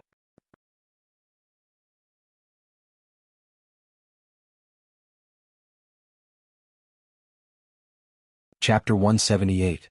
Luo Nan experienced another failed teleportation and returned to the Frost River waterway with a rumbling sound. The rapid flow of water and debris flooded his body, bringing a bone-piercing chill. Luo Nan did not immediately stand up. Instead, he pressed his head, which was wearing the tactical helmet, into the water. He used the cold and rapid flow of water to clear his head. When he decided to use the dynamo core to replace the chipset and connect with the frozen star system of Frost River reality, it was hard for him to imagine that he would dig up information to this degree. It turned out that the temporary authority Bai Xinyan gave him did not touch upon the core of this virtual reality project. It was only when the antennae of the external neuron touched upon the lowest level of the frozen star system that he was able to see its deep mysteries. Simulating a burner. A burner simulator. Frost River reality, which was loved by young people, had this kind of function. Okay, this was completely within reason. The government and the military were involved, and it was a huge project like virtual reality. It was very normal to borrow the chicken to lay the egg, to do some model construction, actual combat deduction, and so on. However, this kind of optimization that was specifically targeted at ability users and burners, as well as the technological methods used, really made one's imagination run wild. Luo Nan was already used to skipping over the familiar plot guide, so he did not pay too much attention to it. He just pondered over his current state, wanting to see what was different in the end. Suddenly, Nina's warning streaked across his ears. Please pay attention to the internal energy reserves of the archetype format. Allocate your energy properly and avoid freezing. The lines changed? Luo Nan suddenly realized something. He still remembered that Nina's guide process was to indicate that his combat uniform was damaged and that the water in the waterway was abnormal. Then she said, "Please move your body sufficiently to avoid freezing." What the hell was this internal energy reserves that suddenly popped out? The scene on his retina changed as this thought flashed through his mind. A thick, white U-shaped symbol appeared in the lower left corner, reminding Luo Nan of his attention. When Luo Nan's gaze was focused on the U-shaped symbol, the deep and low background explanation rang out once more. Through the introduction of the archetype format, burners transcend the traditional inefficient combustion mechanism of humans. They fully convert and utilize the internal energy of the human body to obtain a higher utilization efficiency. When the explanation rang out, the U-shaped symbol changed color. It changed from its initial white color to red, orange, and green. If this chapter is not finished, please turn the page. Red, blue, purple, and then return to the original white. During this period, the colors in the U-shaped logo kept rising and falling, revealing the most important information in a visual way. Luo Nan combined the relevant text with the explanation and soon understood the meaning within. Burners could utilize the archetype format to continuously transform, store, and increase the internal energy of the human body. The water level, within the U-shaped symbol, was the amount of internal energy reserves that could be utilized. And the color changes of the spectrum were the energy forms arranged from low to high efficiency. There were a total of 6 levels. It was obvious that when a burner's internal energy reserves were very close, The key factor that determined the level of their abilities lay in the form of energy. C. The chemical energy, naturally generated in the body of a strong man weighing 100 kilograms combined with the mechanical energy, produced by his muscles, was a joke compared to the antimatter annihilation reaction, created by a strand of a baby's fetal hair. Of course, this comparison itself was a joke. But this was the secret of the burner's power, or at least a very important part of it. Luonan stood up straight. The ice-cold water continued to wash over him without end, causing the temperature of his body to rapidly decrease. He didn't move. Instead, he waited. Where was the internal energy reserves? Where was the archetype format? Even though his body was within a game system, Luonan didn't believe that he was simply playing a game. The so-called internal energy reserves and archetype format shouldn't be concepts set up by the game. They shouldn't be labeled as data. There must be some sort of concrete experience. Even though the method he used to enter this place wasn't very standard. Busy. A strange noise rang out. The scene displayed on Luonan's retina and the background explanation by his ear became a bit fuzzy. It was clear that there was a strong interference. The interference passed in the span of a second or two. But whether it was the background explanation or Nina's system guidance, there was no follow-up. There was only the singing that came from the radio waves of the Frost River bar in the distance. It mixed with the clamor towards Luonan, who was within the waterway, and it called out, "I used the fine wine of my memories to fan the flames, to solidify her within the layer of ice." Luonan could feel the top of his head lightly vibrate amidst the cold and intermittent singing. A numb and crisp feeling spread from top to bottom, layer by layer, from the top of his head. Please continue to the next page if this chapter doesn't end. It gradually spread to his shoulders, neck, chest, back, waist, and legs. In the end, it converged to the soles of his feet. During this time, his brain, spinal cord, and even the 12 pairs of cranial nerves and 31 pairs of spinal nerves all transmitted fine feedback. Moreover, this spurred the nearly 1,000 bones, muscles, and even the billions of blood vessels and fibers in his entire body to form an innumerable signal that was transmitted back to the central nervous system of his brain. Luonan wanted to distinguish these signals one by one, to clearly understand the meaning contained within, and to instantly make the correct response. Even if Luonan's brain was transformed into a supercomputer, he still wouldn't necessarily be able to do it.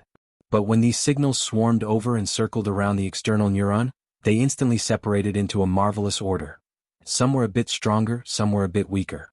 Some were a bit more urgent, some were a bit more relaxed. If Luonan were to clarify their respective positions and arrange them in a dense manner, it would be like drawing. Different shades of lines and shadows would instantly combine to form a direct and deep structural whole. Next, Luonan's consciousness naturally sprouted, directly embedding itself into the center of gravity that dominated the structural balance. Driven by some marvelous thought, Luonan sat back down in the water.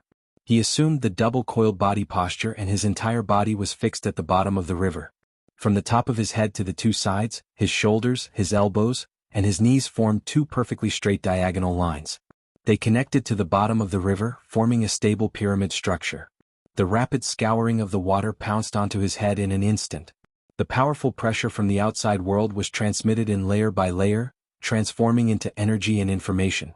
It was transmitted between the millions and millions of nerves, blood vessels, and fiber tissues. In the end, it formed a weak but just right stimulation. It was like a tiny spark that was thrown into the center of gravity where Luonan's consciousness was located. It was as if he had thrown himself into a deep pool filled with kerosene. Boom! The flames leaped and soared, practically engulfing everything. Of course, this wasn't a true fire.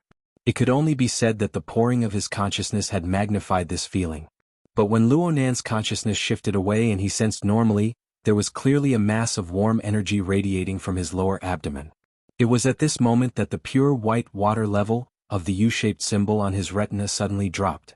It dropped all the way to a third of its original value before it barely stopped falling. But it still trembled endlessly. The momentum didn't look too good, but Luonan could feel a sense of control and acuity that corresponded with his body's sensations.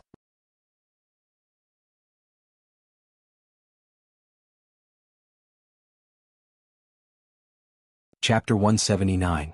Luonan opened his eyes, but he still maintained his sitting posture. He let the penetrating cold water flow shatter the ice and continuously beat against his chest. Occasionally, a cold blade splashed out. It seemed to be able to penetrate the defense of the tactical helmet and directly cut his face. It also seemed to be releasing mocking whispers. "Ha, what's appearing in your body right now? What's jumping?" What appeared was the archetype format. What jumped was the format of fire. Luo Nan did not immediately jump down from the starship high-back chair. He had already expected this result. He was even looking forward to it. If it was a week or two ago, he might have refused this opportunity out of some sort of self-esteem. But when he used the format of, "My heart's a prison," to subdue the human-faced arachnid, to construct the format pyramid, to enter the out-of-body state, and to observe reality and illusion, many of his thoughts were greatly different. Only when a person had a firm foothold could they use an unhurried and objective attitude to face the problems of reality. Luo Nan was already convinced that the formatting theory he had inherited did indeed have practical effects. It was not inferior to the archetype format in any way. It was even more magical on the mental plane. But he also admitted that the archetype format had gone very deep into the development and application of the body's potential. It had already established a relatively complete system standard. It was an extremely amazing thing to be able to successfully reproduce it in the virtual reality system. What he needed to do right now was to dig deep into the mysteries within. From the archetype format itself to the source of reproduction and technology, he would not let a single strand slip by. The water level of the U-shaped symbol continued to fluctuate and fall, showing that Luo Nan's internal energy reserves were continuously being consumed. However, this consumption had already shown its value. Right now, the temperature manifested by the internal energy in Luo Nan's lower abdomen was very real. Even under the pressure of the cold, it still firmly wrapped around his abdomen, causing his entire internal organs to feel a bit warm. Luo Nan got up and moved his hands and feet a bit. The effects of the internal energy manifesting were even more obvious under the state of movement. The energy of his entire body had an axis. Admittedly, heat was being consumed at all times, but a considerable portion was controlled, circulated, and flowed through the axis. It flowed from his upper limbs to his lower limbs, from places with high heat to places with low heat. It was naturally and efficiently distributed, maintaining the normal functions of the body. Luo Nan felt as if the outer layer of his skin and flesh had formed an armor propped up by heat. The bone-piercing cold didn't seem that unbearable anymore. Yes, that's it. This was the same nervous system control effect that Luo Nan had tried repeatedly in Frost River Room 3. But when it comes to the precision of the hypothalamus, if this chapter is not finished, please turn the page. When it came to complex structures, he gave up because he wasn't confident. But now, through internal energy and the archetype format, everything was done easily and naturally. When Luo Nan observed from the perspective of a bystander, he was able to sense that the front and back areas of the hypothalamus were stimulated, as well as the hot and cold sensors that covered the entire body. They coordinated and stimulated the tissues of the body up, down, inside, and outside in a highly resonant manner. They transported heat to and fro, forming a fine heat net that covered the entire body. The nerves, blood vessels, muscle fibers, and even more secretive and fine conduction pathways were involved. Compared to Luo Nan's own imagination, this regulation method was more than 1,000 times more complicated. However, this method of regulation was not brain-burning. All he needed to do was think about it and send out an unclear command. The archetype format completed all of this with the support of the internal energy reserve. Luo Nan began to walk forward with large strides. The effects of the heat armor were extremely outstanding. Even though the water level of the waterway gradually rose and the surface of contact between the ice water and his body grew larger and larger, his body's reactions became more and more sensitive. He could easily avoid the enormous floating ice that was washed down by the rapid current. He could also feel the rapid and unstable undercurrents, controlling his body in time to maintain his balance. Soon he walked 200 to 300 meters away, far exceeding all previous records. It's really important to have a good software. Luo Nan suddenly felt a bit emotional. Because of the existence of the archetype format, he didn't need to directly face the complex and precise nervous system. Instead, he could use his internal energy to control it and realize idiot-like operations. He could focus more of his energy on responding to external stimuli. Luo Nan's self-format was the same. Did he know how to control the human-faced arachnid? Did he know how to increase his believers? He didn't know a single thing. Even if he had 10 times the strength he had right now, he would still need to personally experience all the details. He would need to dig all the way from the application all the way to the bottom layer. He would need to complete every link perfectly. But because he had the format pyramid of, "My heart's a prison," Everything became easy.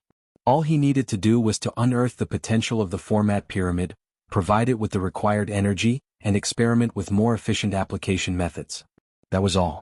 The current situation was quite interesting. The majority of Luonan's self-format targeted the soul and the mental plane. It didn't have any special effects on the fleshly body. The archetype format mobilized the potential of the human body to a large degree. It fully realized the control and application of various parts of the human body. But in the mental domain, the results could only be described as mediocre from the various examples he had seen recently. What were the factors that caused these two to be? This chapter has yet to end. Please continue to the next page. How could there be such a large divergence in the theory of originating from the same source? Thinking a step further, if the two were to be combined, would it be possible to create a formatting software that could be used simultaneously on the mental and material planes? Luonan was unable to find an answer for a time, but he was very clear on one point. Right now, he could only be said to be in contact with the archetype format software for the first time. His body hadn't truly formed the archetype format. The reason was very simple. The stimulation the archetype format gave his body right now, whether it was the operation of his brain and spinal cord, or the arrangement of the 43 cranial nerves and spinal nerves, all of them were different from his own format. The two were similar in design concept, but the details and emphasis were completely different. They could be compared, but they couldn't be confused. What he sensed right now was nothing more than the stimulation the system gave him. In essence, it was just like the incessant pounding of the icy stream of water. It was just some sort of data model projected onto his body.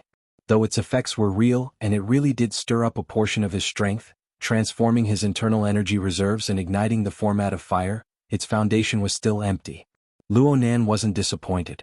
The archetype format wasn't something he could casually use when it came to the modification of the deeper mechanisms of the body.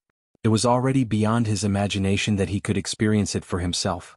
The majority of Luonan's attention was projected onto his own body. His perception of the outside world gradually blurred. The only thing he could experience was the depth of the water. Right now, the icy water had already gradually submerged his chest, followed by his neck. Walking normally was practically impossible. Luckily, Luonan knew a bit about water, so he was able to walk and swim. But in this way he had completely lost his grasp of time and distance. Right now, had he traveled 500 meters? Right when Luonan was about to look for the system to confirm, he felt a void beneath his feet. The tip of his toes could no longer reach the bottom. From here on out, the depth of the water exceeded his height. This was fine, but the problem was that the thick layer of rock above the water's surface was already within reach. If this continued, it wouldn't be long before the water completely submerged this long passageway. Not even the slightest crack would be left. The second stage? Right when Luonan was considering how to pass through this stage, a rumbling sound rang out. The rock wall behind him collapsed, and another stream of water rushed out. The two streams of water collided, forming a vortex of extraordinary strength. It instantly sucked him in and flung him fiercely, smashing him against the uneven cliff wall. He was smashed stupidly on the spot. His tactical helmet was damaged, and the icy stream assaulted him. What hotnet? What armor? None of it was of any use. Luonan's consciousness fainted, and the world shifted in an instant.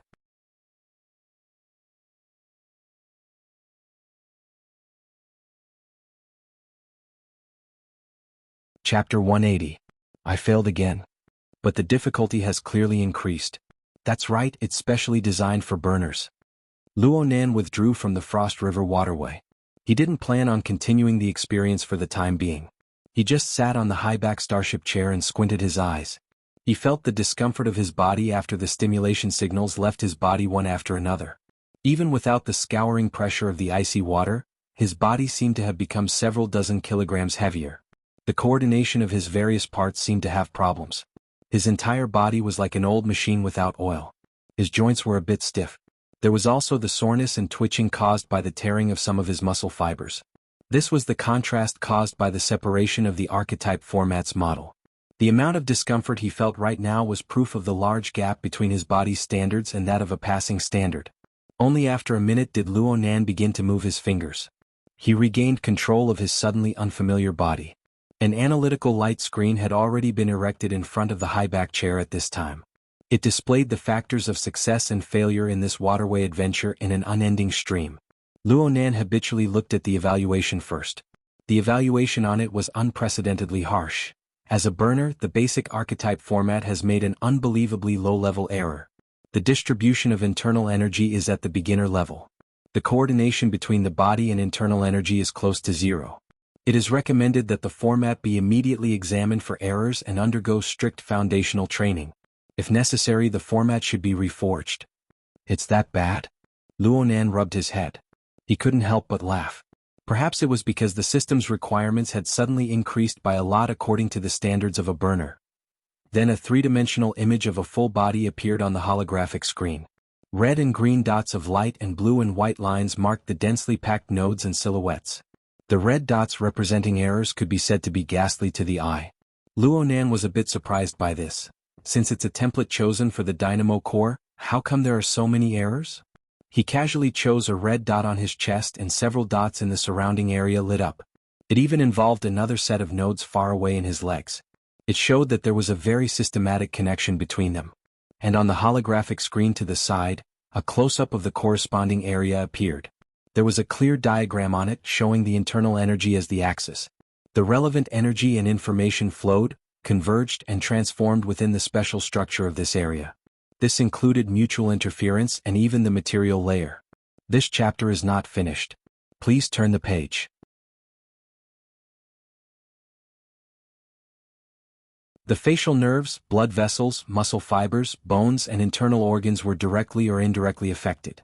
Even though Luo Nan didn't fully understand many of the models and formulas, he had the basic concept of the circulation of energy and information. He was able to more or less guess many of the parts. It was hard and strenuous for him to read for a time, but he enjoyed it with keen interest. Very quickly he found the problem. No wonder there were so many errors. Many of the nodes on the archetype format were actually affected by the interference of the self format. They were misaligned or confused. Even though Luo Nan had deliberately distinguished between the problems of the virtual world and the real world, he had formed his instincts over the past 5 years. His soul strength had increased greatly in recent days, and his imprints had continued to deepen. These imprints could not be easily erased. It could be seen from the playback system that the archetype format model had transformed in less than half a minute after it covered Luo Nan's body. Many key nodes had been displaced, and the virtual format of fire had yet to ignite. What was strange was that he was still able to successfully ignite the first time when many pairs of nerve wiring were disrupted and distorted. What kind of logic was this? Luo Nan subconsciously pressed his hand against his lower abdomen. He didn't know if it was because of the heat conduction from his palm or something else, but he actually faintly felt that there really was a bit of warmth in this position. It gathered and did not disperse. Strange. Luo Nan was puzzled no matter how he thought about it. He could only continue to refer to the system's analysis and playback in search of the reason. But as he watched and watched, he was faced with the comprehensive, thorough and all-encompassing analysis screen. He was a bit stunned. Just this error correction system alone was something that his current family workshop style of research on the format was absolutely incapable of reaching. With such a system, with such timely and accurate simulation, playback and error correction methods, as long as one had a bit of talent and knowledge in this area and was able to put in hard work, it would be very difficult for one not to succeed over the years. No wonder the Deep Blue Walkers had already gathered the scale of 4 or 5 divisions in a short 5 or 6 years. And they were still continuing to expand. The archetype format theory had indeed soared to the skies in one bound after obtaining the support of capital and political power. The possibility of realizing a counterattack against it in the current social context was close to zero. As expected, I can only expand my influence in the ability user society. This chapter is not finished. Please continue to the next page. I've made some progress as a psychic or as a scout, but it's far from enough. It's far from enough. Luo Nan was a bit distracted. It was also at this time that his wristband vibrated. He received a call. It was Emochio. Third brother? Nestor, where are you? Emochio went straight to the point. Luo Nan was a bit startled. I'm upstairs. Where are you upstairs? Forget it. You can come down now. Actually, Emochio didn't care where Luo Nan was. He let out a long breath when he got through to him. Come to the guide desk in the reception hall. I'll wait for you here. Third brother, what's going on? It's nothing. Hung 17 just played with fire and overreacted a bit. I think it's best to go home and rest early. Hurry up and come down. Okay. The two hung up and Luo Nan frowned. This third brother Chiu was clearly lying. His words contained a forceful calmness. He probably didn't want a kid like him to worry, but the nervousness in his words had long since sold him out. What happened? Luo Nan's mind spun a few times, but he didn't tarry. He took off his peripheral equipment and walked out of the VIP room. As he was about to close the door, he remembered that Hu Huaying was the one treating. According to etiquette, he should at least give her a heads up. But he didn't give her a way to contact him. Luo Nan shook his head and walked quickly to the elevator. Not long after, he saw the two pretty guides. The long-haired and short-haired guides revealed sweet smiles. They raised their hats playfully from afar. "Hello, officer." Luo Nan nodded in response. He walked closer and said to the two, "When Senior Hu comes over, you guys tell him that I have business to attend to. I'll be leaving first." The short-haired guide opened her eyes wide. "Officer Luo, aren't you going to play a bit longer? It hasn't even been an hour." "No, I have business to attend to." Luo Nan nodded to the two and walked toward the elevator. The two guides looked at each other when they saw Luo Nan's hurried appearance. They bowed in unison. "We will definitely pass on your message." The elevator's door rang and opened to the side. Luo Nan was just about to enter when he saw 4 or 5 people walking out, laughing and laughing. They all looked drunk. One of them was Hu Huaying.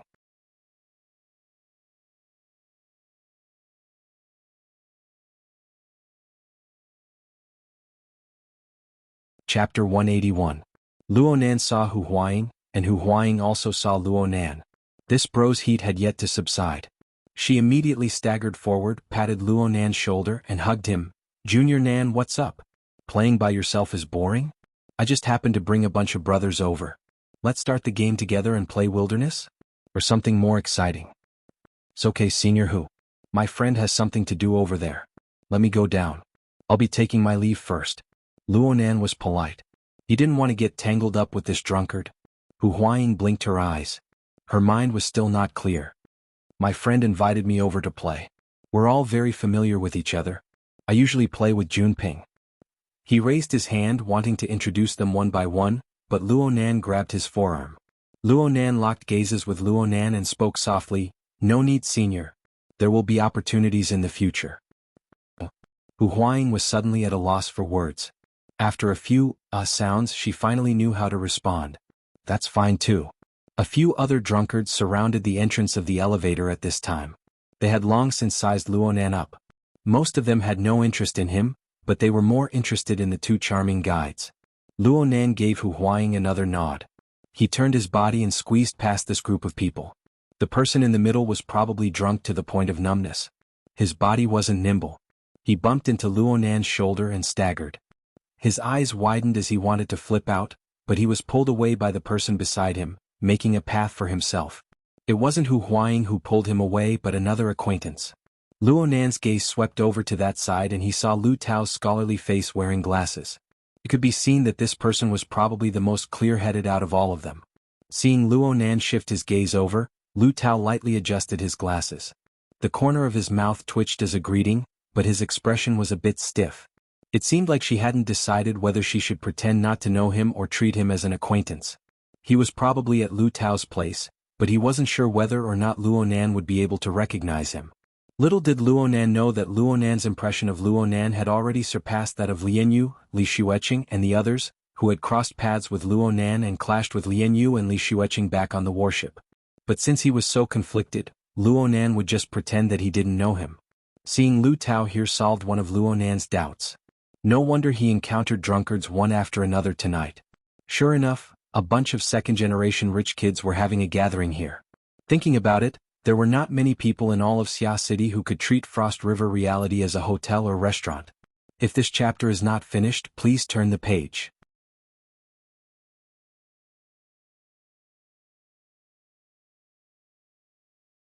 A slight vibration indicated that the two had finished adding each other as friends. On the other side, Hu Huaying's somewhat blank eyes hooked back. She said vaguely, "You guys know each other?" When these words entered his ears, it was as if Lu Tao had been struck by lightning. He was stupefied on the spot. Luo Nan acted as if nothing had happened. He retreated back into the elevator and answered simply, We've seen each other quite a few times last week. See you seniors. The elevator door closed once more and the number indicated that it had gone down. At this time, the other three people that Luonan had ignored began to come back to their senses. They were both baffled and annoyed. Someone said, "This fellow is quite arrogant. Where did he come from?" Lu Tao was already unable to hear Hu Huaying's reply clearly. His mind was a bit absent-minded right now. He raised his wrist and the contact list interface still displayed Luonan's name. He scrolled forward and saw that the contact he had just tried to make was not too far away. At this very moment, the wristband that was as light as a feather was clearly pressing down on his wrist. No. That fellow actually isn't that amazing. Lu Tao did his best to recall last week's incident at the restaurant. Luonan's miserable appearance when Yen Yonghua had casually soaked him. But in the end, all the images returned to the depths of Luonan's mottled pupils. The demonic and cold colors suffocated him to the point where he nearly suffocated. Lu Tao couldn't help but smack his head. F***ck me. Your brain is broken. You think you're smart. Taoster? What are you doing? Hu Huaying had a baffled expression on her face. I didn't know that you and Luonan were in contact. Did you also get to know him through Brother Ping? Lu Tao gaped. He didn't know how to respond at all. In the end he raised his wrist once more. The contact list on the screen scrolled up and down along with his eyeballs, tossing back and forth between two names. Right when he didn't know what to do, one of the two names suddenly enlarged. It nearly filled his eye sockets. Huang Bingjin. The call connected. This idiot whose brain was half grainy and the other half was hallucinogenic shouted with his big tongue, "Taost! Hurry up and come over. All of you come over. I'll let you experience what supernatural powers are."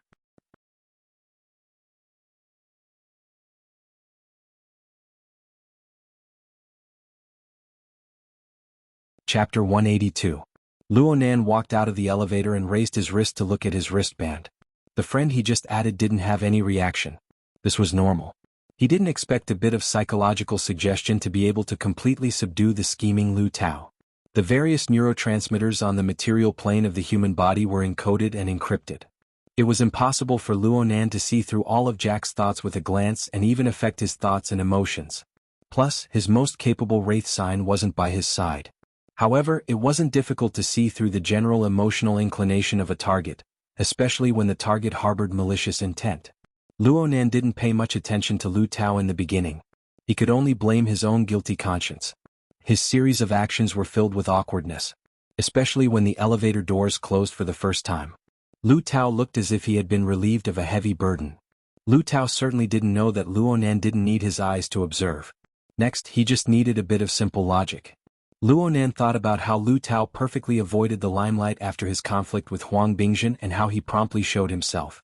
Luonan could roughly guess that Lu Tao must have discovered Luonan when he was spying on Huang Bingjin. It didn't matter if Lu Tao was helping Huang Bingjin vent his anger or if Lu Tao had some other goal. Lu Tao definitely had bad intentions. Luonan naturally gave Lu Tao a bit of psychological suggestion in return. Under the overwhelming superiority of the mental plane, the consequences of this bit of psychological suggestion depended on Lu Tao's choice. Luonan walked in the opposite direction into the reception hall amidst the bustling stream of people and virtual images. He accurately found Emochio's position. It was just as Emochio said. He was waiting in front of the guide desk in the reception hall. But what was different from what Luonan had expected was that this third brother of his was all by himself. There was not a single person by his side. Even his target of friendship, Tianxi, was nowhere to be seen. Luonan squeezed through the stream of people and greeted, "Third brother, where are Mo Peng and the others?" Emochio didn't give a direct answer. He just forcefully put on a calm expression. "Nanster, you're here. Let's wait a bit longer. Mo Rue and Mo Han will be here soon." Luonan wasn't in the mood to beat around the bush. He directly said, "Did something happen to Mo Peng and the others? Did they offend someone and cause a conflict?" Luonan saw Emochio's stupefied expression as soon as he spoke. Luonan confirmed that he had hit the bull's eye. Emochio's first reaction was, "Mo Peng contacted you?" Luonan spread his hands, "I'm just guessing." At this moment, Luonan's mature behavior made Emochio overlook Luonan's age. He also forgot the so-called elder brother style that he had been trying to put on to comfort Luonan. Emochio unconsciously sighed. Actually, Emochio also felt quite wronged. He really didn't know the specifics of the situation. When it happened, he was chatting with Tianxi in Area C. By the time he received the news and rushed over, it was already too late. It seems like Mo Cheng's team was provoked when they were practicing. Both sides engaged in a virtual battle and they fought for real. Players from both sides were forced to go offline due to excessive stimulation, and then it turned into a real fight. This wasn't a big deal. In competitive games, challenges and provocations were a part of the game. In the case of high degree of realism, it was common for hot-blooded young people to be unable to hold back their anger and turn virtual confrontations into real-life PK. Generally speaking, a large amusement park like Frost River Reality would always have corresponding control measures to prevent the situation from worsening. However, today was a strange day. When Mo Chio received the news and rushed over, the conflict suddenly intensified. Mo Tao, Mo Peng, and even Tianqi, who were not part of the team and did not really fight before, were all involved. It truly became a group fight. The scene of intense loss of control was captured by the public security monitoring system of the public place. It automatically alerted the police. Now Frost River Reality could no longer suppress the situation. Police machinery arrived on the scene and anti-riot guns were pointed at the group of young people who were high. They instantly fell to the ground. In a few short minutes, they were all carried into police cars. Right now, the police cars were parked outside. Even the police were alarmed. It really was a big scene that people always did. Huang Bingzhen's face first flashed in Luo Nan's mind, then Lu Tao's face. He felt that this method of borrowing force to fight force and easily extricate himself was more likely to be done by Lu Tao. Of course, this was just a guess. Mo Chio, on the other hand, had more ideas. He noticed that the people who provoked them looked like gangsters. He was afraid that there would be gangsters involved, so he first found a few of his companions who were scattered in the amusement park to ensure their safety. No matter what, this night was destined to be terrible. At this time, Mo Rue, Mo Han, and Qin Xiaolin hurried over. The three girls had gone to play the Uncanny Valley game together. They were not with the main group, so they were able to avoid the conflict. But Qin Xiaolin, who was not a man, was taken into a police car because she participated in the gang fight. Mo Chio saw Qin Xiaolin approach and felt a headache. He did not know how to explain and comfort her. In the end, Mo Chio could not avoid explaining the situation to the girls. But the girls' reactions were more or less outside of his expectations. The relatively quiet Mo Rue was fine, but Mo Han instantly jumped up. It must be that Huang Bingzhen. That guy doesn't look like a good person at first glance. He found someone to retaliate against us. The first thing she thought of was that rotten person. It could be seen that Huang Bingzhen's hugging action gave Mo Han a huge psychological shadow. Qin Xiaolin appeared to be even calmer. She did not panic over her sister being detained. Instead, she asked, "Have you determined who is responsible? We only know that the other side provoked us first." Mo Chio was helpless when he said these words. "Which police station are you being taken to?" "This. Let me ask." Right now, Tianxi was in charge of the police station. When Mo Chio made the call to understand the information, he suddenly felt very embarrassed. His performance in this matter seemed to have been crushed by this 16 or 17-year-old girl, Qin Xiaolin. Embarrassment was embarrassment, but it did not delay Mo Chio from getting back the exact information. "It's the Fudong Sub-Bureau. They'll be taken care of nearby." Qin Xiaolin nodded and turned to Luo Nan. "Leicester's father works in the city police station. He's quite familiar with them. Right?" Shuele was rushing over right now. Luo Nan did not say anything. He just raised his hand toward Qin Xiaolin, indicating that the same matter did not need to be handled by two people. It was better to let these people who were more familiar with the police force communicate. However, Luo Nan shook his head in his mind when he saw Qin Xiaolin calmly mentioning Shuele. He did not believe that this exchange could redeem anything. Qin Xiaolin did not refuse. She walked to the side to talk to Shuele.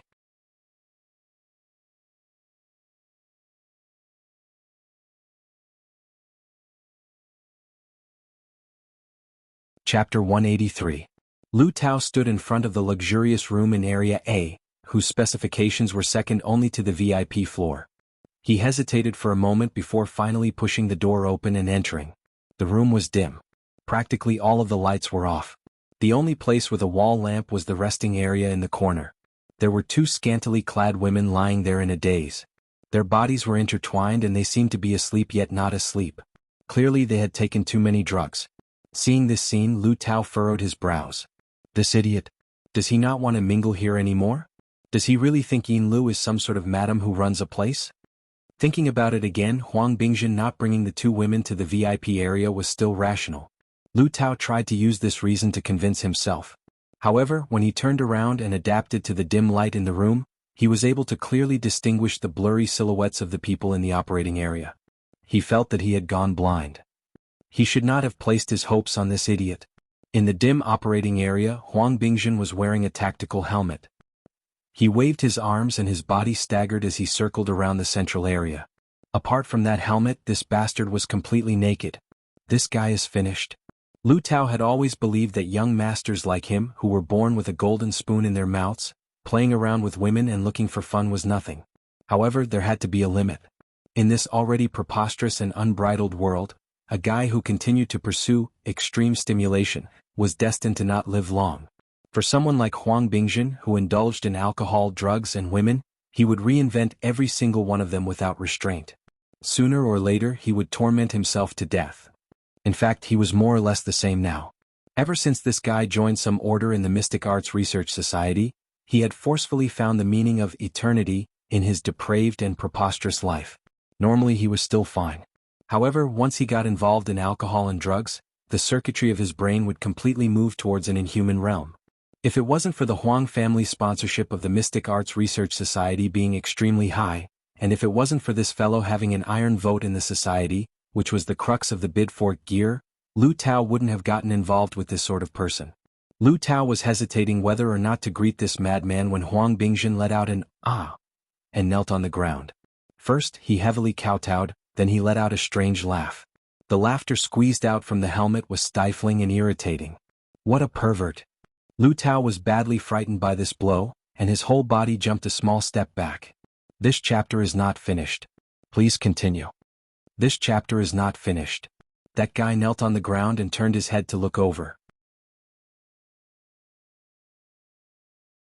The pitch-black helmet covered his face, making him look comical and eerie. Taozi, your ideas aren't very good. These guys are all very arrogant. Lu Tao didn't understand what it meant. But then the operating area was illuminated by the light of a projector. The image displayed was the situation inside an escort police car. Lu Tao. In Tao's eyes, Lu was that Tao was to be in. These were all recorded by a certain gangster's camera, allowing Huang Bingjin to observe the entire process of the conflict. This method was learned from Li Shuecheng. However, Li Huang, but he to Li Tao's he Li's Ling Lu Tao thought of Luonan when he saw this situation. His mind was at a loss, but he answered carelessly, "What you want is to separate them. Aren't these girls all alone now? What you do next is up to you. It has nothing to do with me." Though he said this, he was relieved to see that Huang Bingjin was not impatient to make a move and do something unbearable. "Alone my ass. Their brother is like a shepherd dog. Hey, where are they?" Huang Bingjin discovered that Lu Tao was the only one who came in. He was a bit dissatisfied. Lu Tao subconsciously rubbed his wristband. He laughed. "They're all drunk. How can they come over?" "Who says we can't come over?" The door behind him was slammed open. Hu Huaying and the others staggered in. She shouted, "You two are sneaking around? What the hell are you doing?" "Fuck me." Lu Tao felt his entire body turn bad. The reason why he came over secretly behind Hu Huaying and the others was because he did not want the matter involving Luonan to be exposed.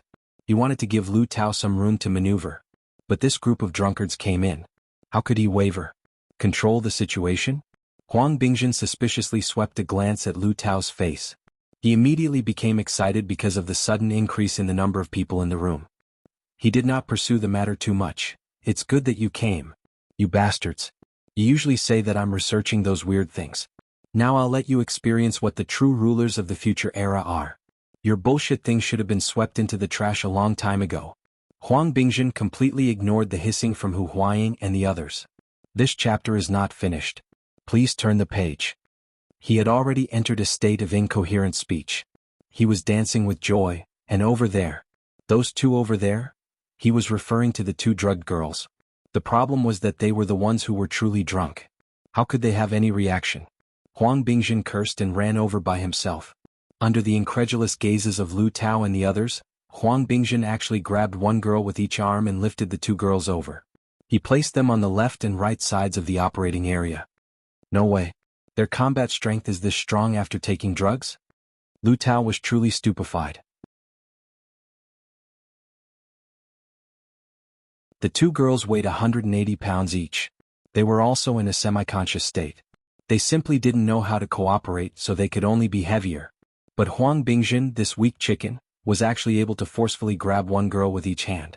If he had this kind of strength when he clashed with Luo Nan's group, how could he have been in such a difficult situation? At the same time, Lu Tao also noticed that Huang Bingjin was quite particular when he placed the two girls. He placed them in a diagonal position. He absolutely did not place them carelessly. Huang Bingjin's actions were so obvious that Hu Huaying and the other drunkards could see it. Someone laughed. "Oh ho! What's up? You want to play a ritual? How come I heard that a certain person can't even draw a complete magical spell even though he's been in the guild for so many years?" Layman, shut your mouths. In this era, how stupid is it to play with that one stroke at a time? This is enough for me. Huang Bingjin waved his hand and erased the video from the police car. He then snapped his fingers and an enormous projection covered the operating area in an instant. Triangles, pentagrams, hexagrams, circles, and all sorts of mysterious and unfathomable symbols pieced together to form a three-dimensional diagram. It was like an enormous multi-layered cake, covering everyone within in an instant. Snow white, deep blue, dark green, dark gold, and all sorts of other colors were reflected in front of everyone's eyes. Lu Tao saw a gear-like diagram in front of him. It was pieced together and rotated, giving him an indescribable feeling. What are you playing at? The dusky room suddenly lit up with such an intense light. It was very dazzling to Hu Huaying's eyes. He blinked and squinted his drunken eyes. He was a bit at a loss. Playing? Fine. Let's just take it as playing. Let's play a little swap experiment to prepare for the future holy swap. Huang Bingjin took off his helmet, revealing a face suffused with a dark red halo. This color even seeped into his pupils, mixing together with the surrounding blurry colors of light. It was mottled and bewitching. Lu Tao shivered when he saw this pair of eyes. This mottling was Luo Nan's style.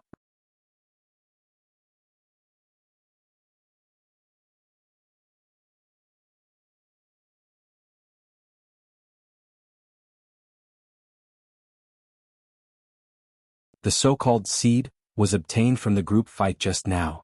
What the hell is this? Lu Tao had to admit that his brain was not enough. His brain must have been fried by the drug. What the hell are you guys doing? Even if Hu Huaying was a little drunk, he was starting to feel that something was wrong. He turned his gaze towards Lu Tao. In his opinion, Lu Tao, who had arrived earlier, was obviously easier to communicate with and should know more. Lu Tao hesitated for a moment. He still didn't want to explain too clearly. He only vaguely said, he just suffered a loss at the hands of a group of people. He's not happy in his heart. I don't know what he's thinking. He suffered a loss? If you've suffered a loss, then get it back. What are you doing here? Did you meet someone you can't afford to offend? This shouldn't be the case. At least in Huang Bingjin's mind, he had no concept of Luo Nan, the bomb. Only the heavens knew that there were simple and direct methods. Why did he have to do this? Then again, if he was able to understand Huang Bingjin's thoughts, then wouldn't he be a madman? Lu Tao spread his hands with a helpless expression. Unable to get an answer from him, Hu Huaying staggered forward to pull Huang Bingjin's shoulder. Brother Huang, don't be so mysterious. If you have something to say, then say it. If you have something to say, then do it. Fuck. Hu Huaying moved closer with good intentions, but he was pushed away by Huang Bingjin. How could he maintain his balance right now? He immediately sat on the ground, stunned on the spot. Hey Huang Bingjin. You're no fun like this. The other drunkard had a good relationship with Hu Huaying. He immediately wanted to stick up for Hu Huaying, but Huang Bingjin's mottled demonic pupils turned to stare at his face in the next moment. Silence. Even though the experiment is small, it's still sacred. You were clearly the most noisy one just now. On the ground, Hu Huaying struggled to crawl up. He shouted, "This guy drank too much. Grab him. Wake him up." These people's family backgrounds were similar, but Frost River reality could barely be considered Hu Huaying's territory. He was the landlord, so they would listen to him. The drunkards immediately rubbed their fists and palms together. This chapter is not finished. Please turn the page. He saw an opportunity and charged forward with a howl. Lu Tao hesitated for a moment before following. Even though Huang Bingjin's strength was extraordinarily great, there was a limit to it. He could not resist the combined strength of these people. His 5 limbs hung in the air, his 2 legs kicked wildly, and there was no place for him to exert his strength. His eyes were about to bleed. In the end he had no other choice. He shouted with a hoarse voice, "Get the holy object! Get the holy object!" This group of people didn't care about the holy object. What mattered was making this kid sober up. Hu Huaying turned his head to look around. "Do you have any inhibitors? This kid doesn't want to live." Hu Huaying's voice suddenly cut off. Lu Tao was the most sensitive, so he turned his head upon hearing the sound. Lu Tao saw the center of the so-called magic array. Marvelous black and white lines crisscrossed and weaved. They combined and constructed together, gradually forming a classical hanging scale that was half a person's height. The black and white plates were placed on one side. The frame in the center presented a smooth and contrasting arc. In the center there was a sculpture that looked like a western crown.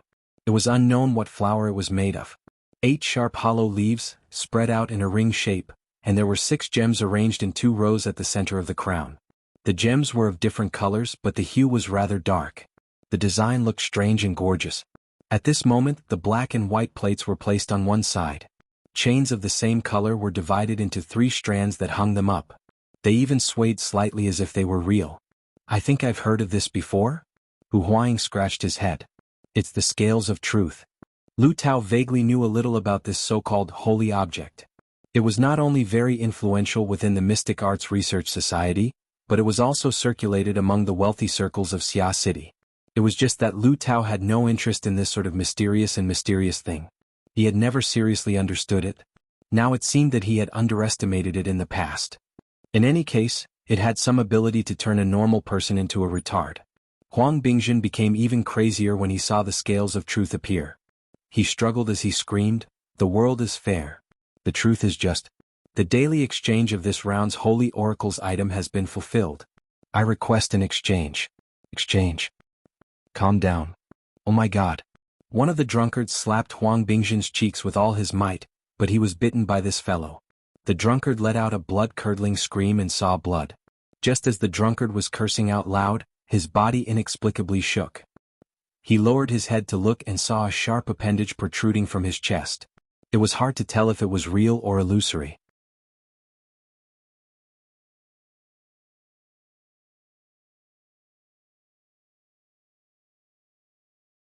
Chapter 185. The order in the reception hall of Frost River Reality grew more and more chaotic. Many people were attracted by the arrival of the police. The effects of the brawl were fermenting. At this time, Frost River Reality was also having a headache. The person in charge was constantly negotiating with the police, hoping that the police would quickly take away all of the brawlers and put an end to the matter. However, the police still needed to conduct some on-site investigations, including Tianxi. The petite girl had been trying to communicate with the police. The 3 parties restrained each other, and for a while they were in a deadlock. Luo Nan and the others saw this scene when they walked out the door. Qin Xiaolin had just finished communicating with Shuelei and walked over to his side. Her expression was a little strange. Leister contacted his father. "It seems that his uncle is on duty tonight. He just received a mission and went out. He's here." "Such a coincidence?" Luo Nan was astonished. He also found it very strange. His father is a special police officer, right? He's involved in this sort of public security issue? It seems like after the explosion in the R&D district, it has been in a state of alert. All the security issues in the central city have been upgraded. On the side, Emochio had a strange feeling. It was good to be able to find a solution to the problem, but the current situation made him feel a little awkward. He noticed that Qin Xiaolin, this mellow and precocious girl, had been discussing matters with Luo Nan from beginning to end after proposing the solution. She had placed him, the person with the most experience and age, to the side. Was it because they were familiar with each other? Qin Xiaolin had no time to care about Emochio's fragile heart. Her last encounter at the Limestone Water Village pub left a serious shadow in her heart, but it also made her understand that Luo Nan's identity was absolutely not as simple as an ordinary high school freshman. Luo Nan had taken that intense and terrifying scene as a matter of course, let alone now? Naturally, she had to find the person who could handle it the most. As Qin Xiaolin spoke, she shifted her gaze and glanced at several burly SWAT officers wearing exoskeleton armors outside the door. However, all the SWAT officers were wearing fully enclosed tactical helmets, and there was no obvious police rank logo on their armor. For a moment she could not tell which one was Shui Lei's father, or if he was still at the scene in Area A. Luo Nan didn't deliberately search for them. If they were willing to help, they would certainly contact them. Otherwise, what would be the point of finding them? He roughly observed the situation and walked in the direction of the police car to check on Mo Peng and the others. No matter how he looked at it, this group fight was a little strange. He wanted to understand it further.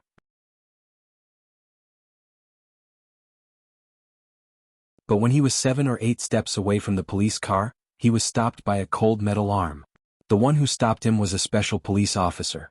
He was nearly 2 meters tall and he was looking down at him with a pitch-black visor.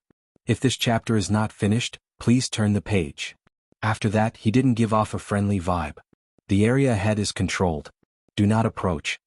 The voice of the special police came from behind the helmet. Luo Nan did his best to put on a childish expression that matched his age. Officer, my brother is inside. I came with him, is that so? The SWAT officer who was blocking the road gestured behind him. Immediately, one of his comrades came over and asked, Captain? Captain. Luo Nan was stupefied for a moment, but the special police officer blocking the road had already instructed, give the hospital a heads up. Let that group of people first take a urine sample in preparation for a drug test. Their emotions are too agitated. It might be the effect of the drug. How did he make that connection? Luo Nan didn't know whether to laugh or cry. He was baffled, but soon his mind stirred. His mental senses cut into the visor to confirm. Almost at the same time, the SWAT officer took off his helmet, revealing a square, middle-aged man's face. You're Luo Nan. Officer Shui. Uncle? Though the tone was quite different, the certainty and judgment within were completely the same. Luo Nan was a bit embarrassed. The police officer in front of him was none other than Officer Shui, who had personally arrested Xie Junping last week due to the illegal drugs in his phantom flying car. That was the first time Luo Nan had been arrested. It was impossible to not have a deep impression of him. He still remembered this person's name. It was Shui Weiluan. The word Shui couldn't be written twice in a single stroke. Plus, the location and position all matched. Luo Nan was certain that this tall and sturdy police officer was Shui Lei's father. He was also the target of their assistance. So Xia City really was quite small. Luo Nan had a strong first impression. He was able to find many similarities between Officer Shui and Shui Lei when he looked at him again. This could be used as verification. However, the other impression of Officer Shui didn't seem to have any positive effects. Shui Weiluan furrowed his brows and stared at Luo Nan. His gaze was like looking at a criminal suspect who had escaped by a fluke. That day, Luo Nan was silent and taciturn after being controlled.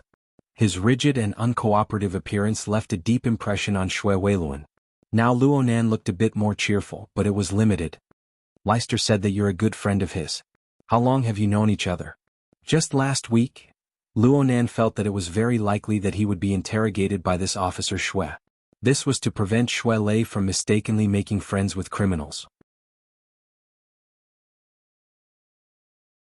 His wristband vibrated just as he was having a headache. He immediately whispered an apology and looked at the message on his wristband to alleviate the awkward and tense situation. The message unexpectedly came from Lu Tao, but it wasn't an instant message. Instead, it was an audio file. What the hell is this fellow up to? This chapter has yet to end. Please turn the page. Luo Nan subconsciously opened the audio file and an extremely exaggerated voice immediately came out. The holy space is a mysterious domain that can realize displacement. What followed was this voice's unceasing lecture. Magical spells, seeds, holy objects, and other special terms popped out one after another. Hu Huaying and Lu Tao's conversation was mixed in the middle. From this, Luo Nan could determine that this neurotic lecture came from Huang Bingjin. Just as Luo Nan came to a conclusion, a commotion arose in the recording.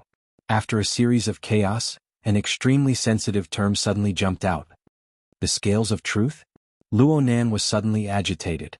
Then he heard the other side say things like, the fairness of the world, the justice of truth. The answer was already clear. The order of justice.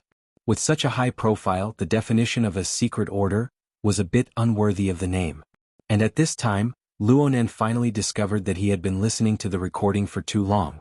Shui Weiluan didn't really care. On the contrary, he was listening very seriously, and openly. Luo Nan was a bit embarrassed. Shui Weiluan wasn't an ability user.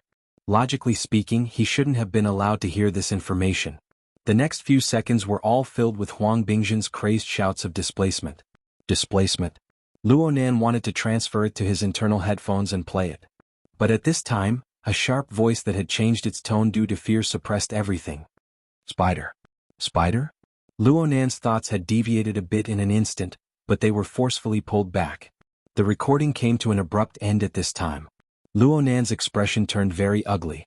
He immediately called Lu Tao, but no one picked up for a long time. Hu Huaying followed and the same thing happened. Luo Nan couldn't stop while he was on the phone. He turned around and walked inside. Shui Weiluan's expression had changed a long time ago. He saw Luo Nan walk back and wanted to grab him, but his hand hesitated halfway. He didn't exert force and instead followed Luo Nan with large strides. I've been pretending to be a dead dog for several days. The main reason is that I'm busy to death in class. The pace of updates is a complete mess. I don't have the face to say much. Now that I'm busy with the project, I don't really want to become a dead dog, so I'll make my stance clear. During the double monthly vote period, the atmosphere of the event wasn't lively due to my actions of pretending to be dead. Even though I have the strong support of many friends, it's true that I didn't fulfill my obligations. How about this? No matter what the monthly vote results are, I will first recognize the 50 chapters of the monthly vote and add chapters. In other words, even if I don't reach 5,000 monthly votes, I will guarantee the 50 chapters of the monthly vote. Starting tomorrow, I will guarantee 3 chapters every day. I will gradually adjust it to 4 chapters. Of course, if fellow readers are willing to break through the 5,000 vote mark, I will accept it. I'm currently losing weight. Thank you. You're tuning in to the Han Li's Wuxia Adventures YouTube channel. We're so grateful for your support, and don't forget to subscribe to join us on this incredible journey through captivating stories. Your generosity through donations truly makes a world of difference, as it's the primary source of revenue that allows me to expand and enhance this channel for you. Thank you from the bottom of my heart for being a part of this adventure.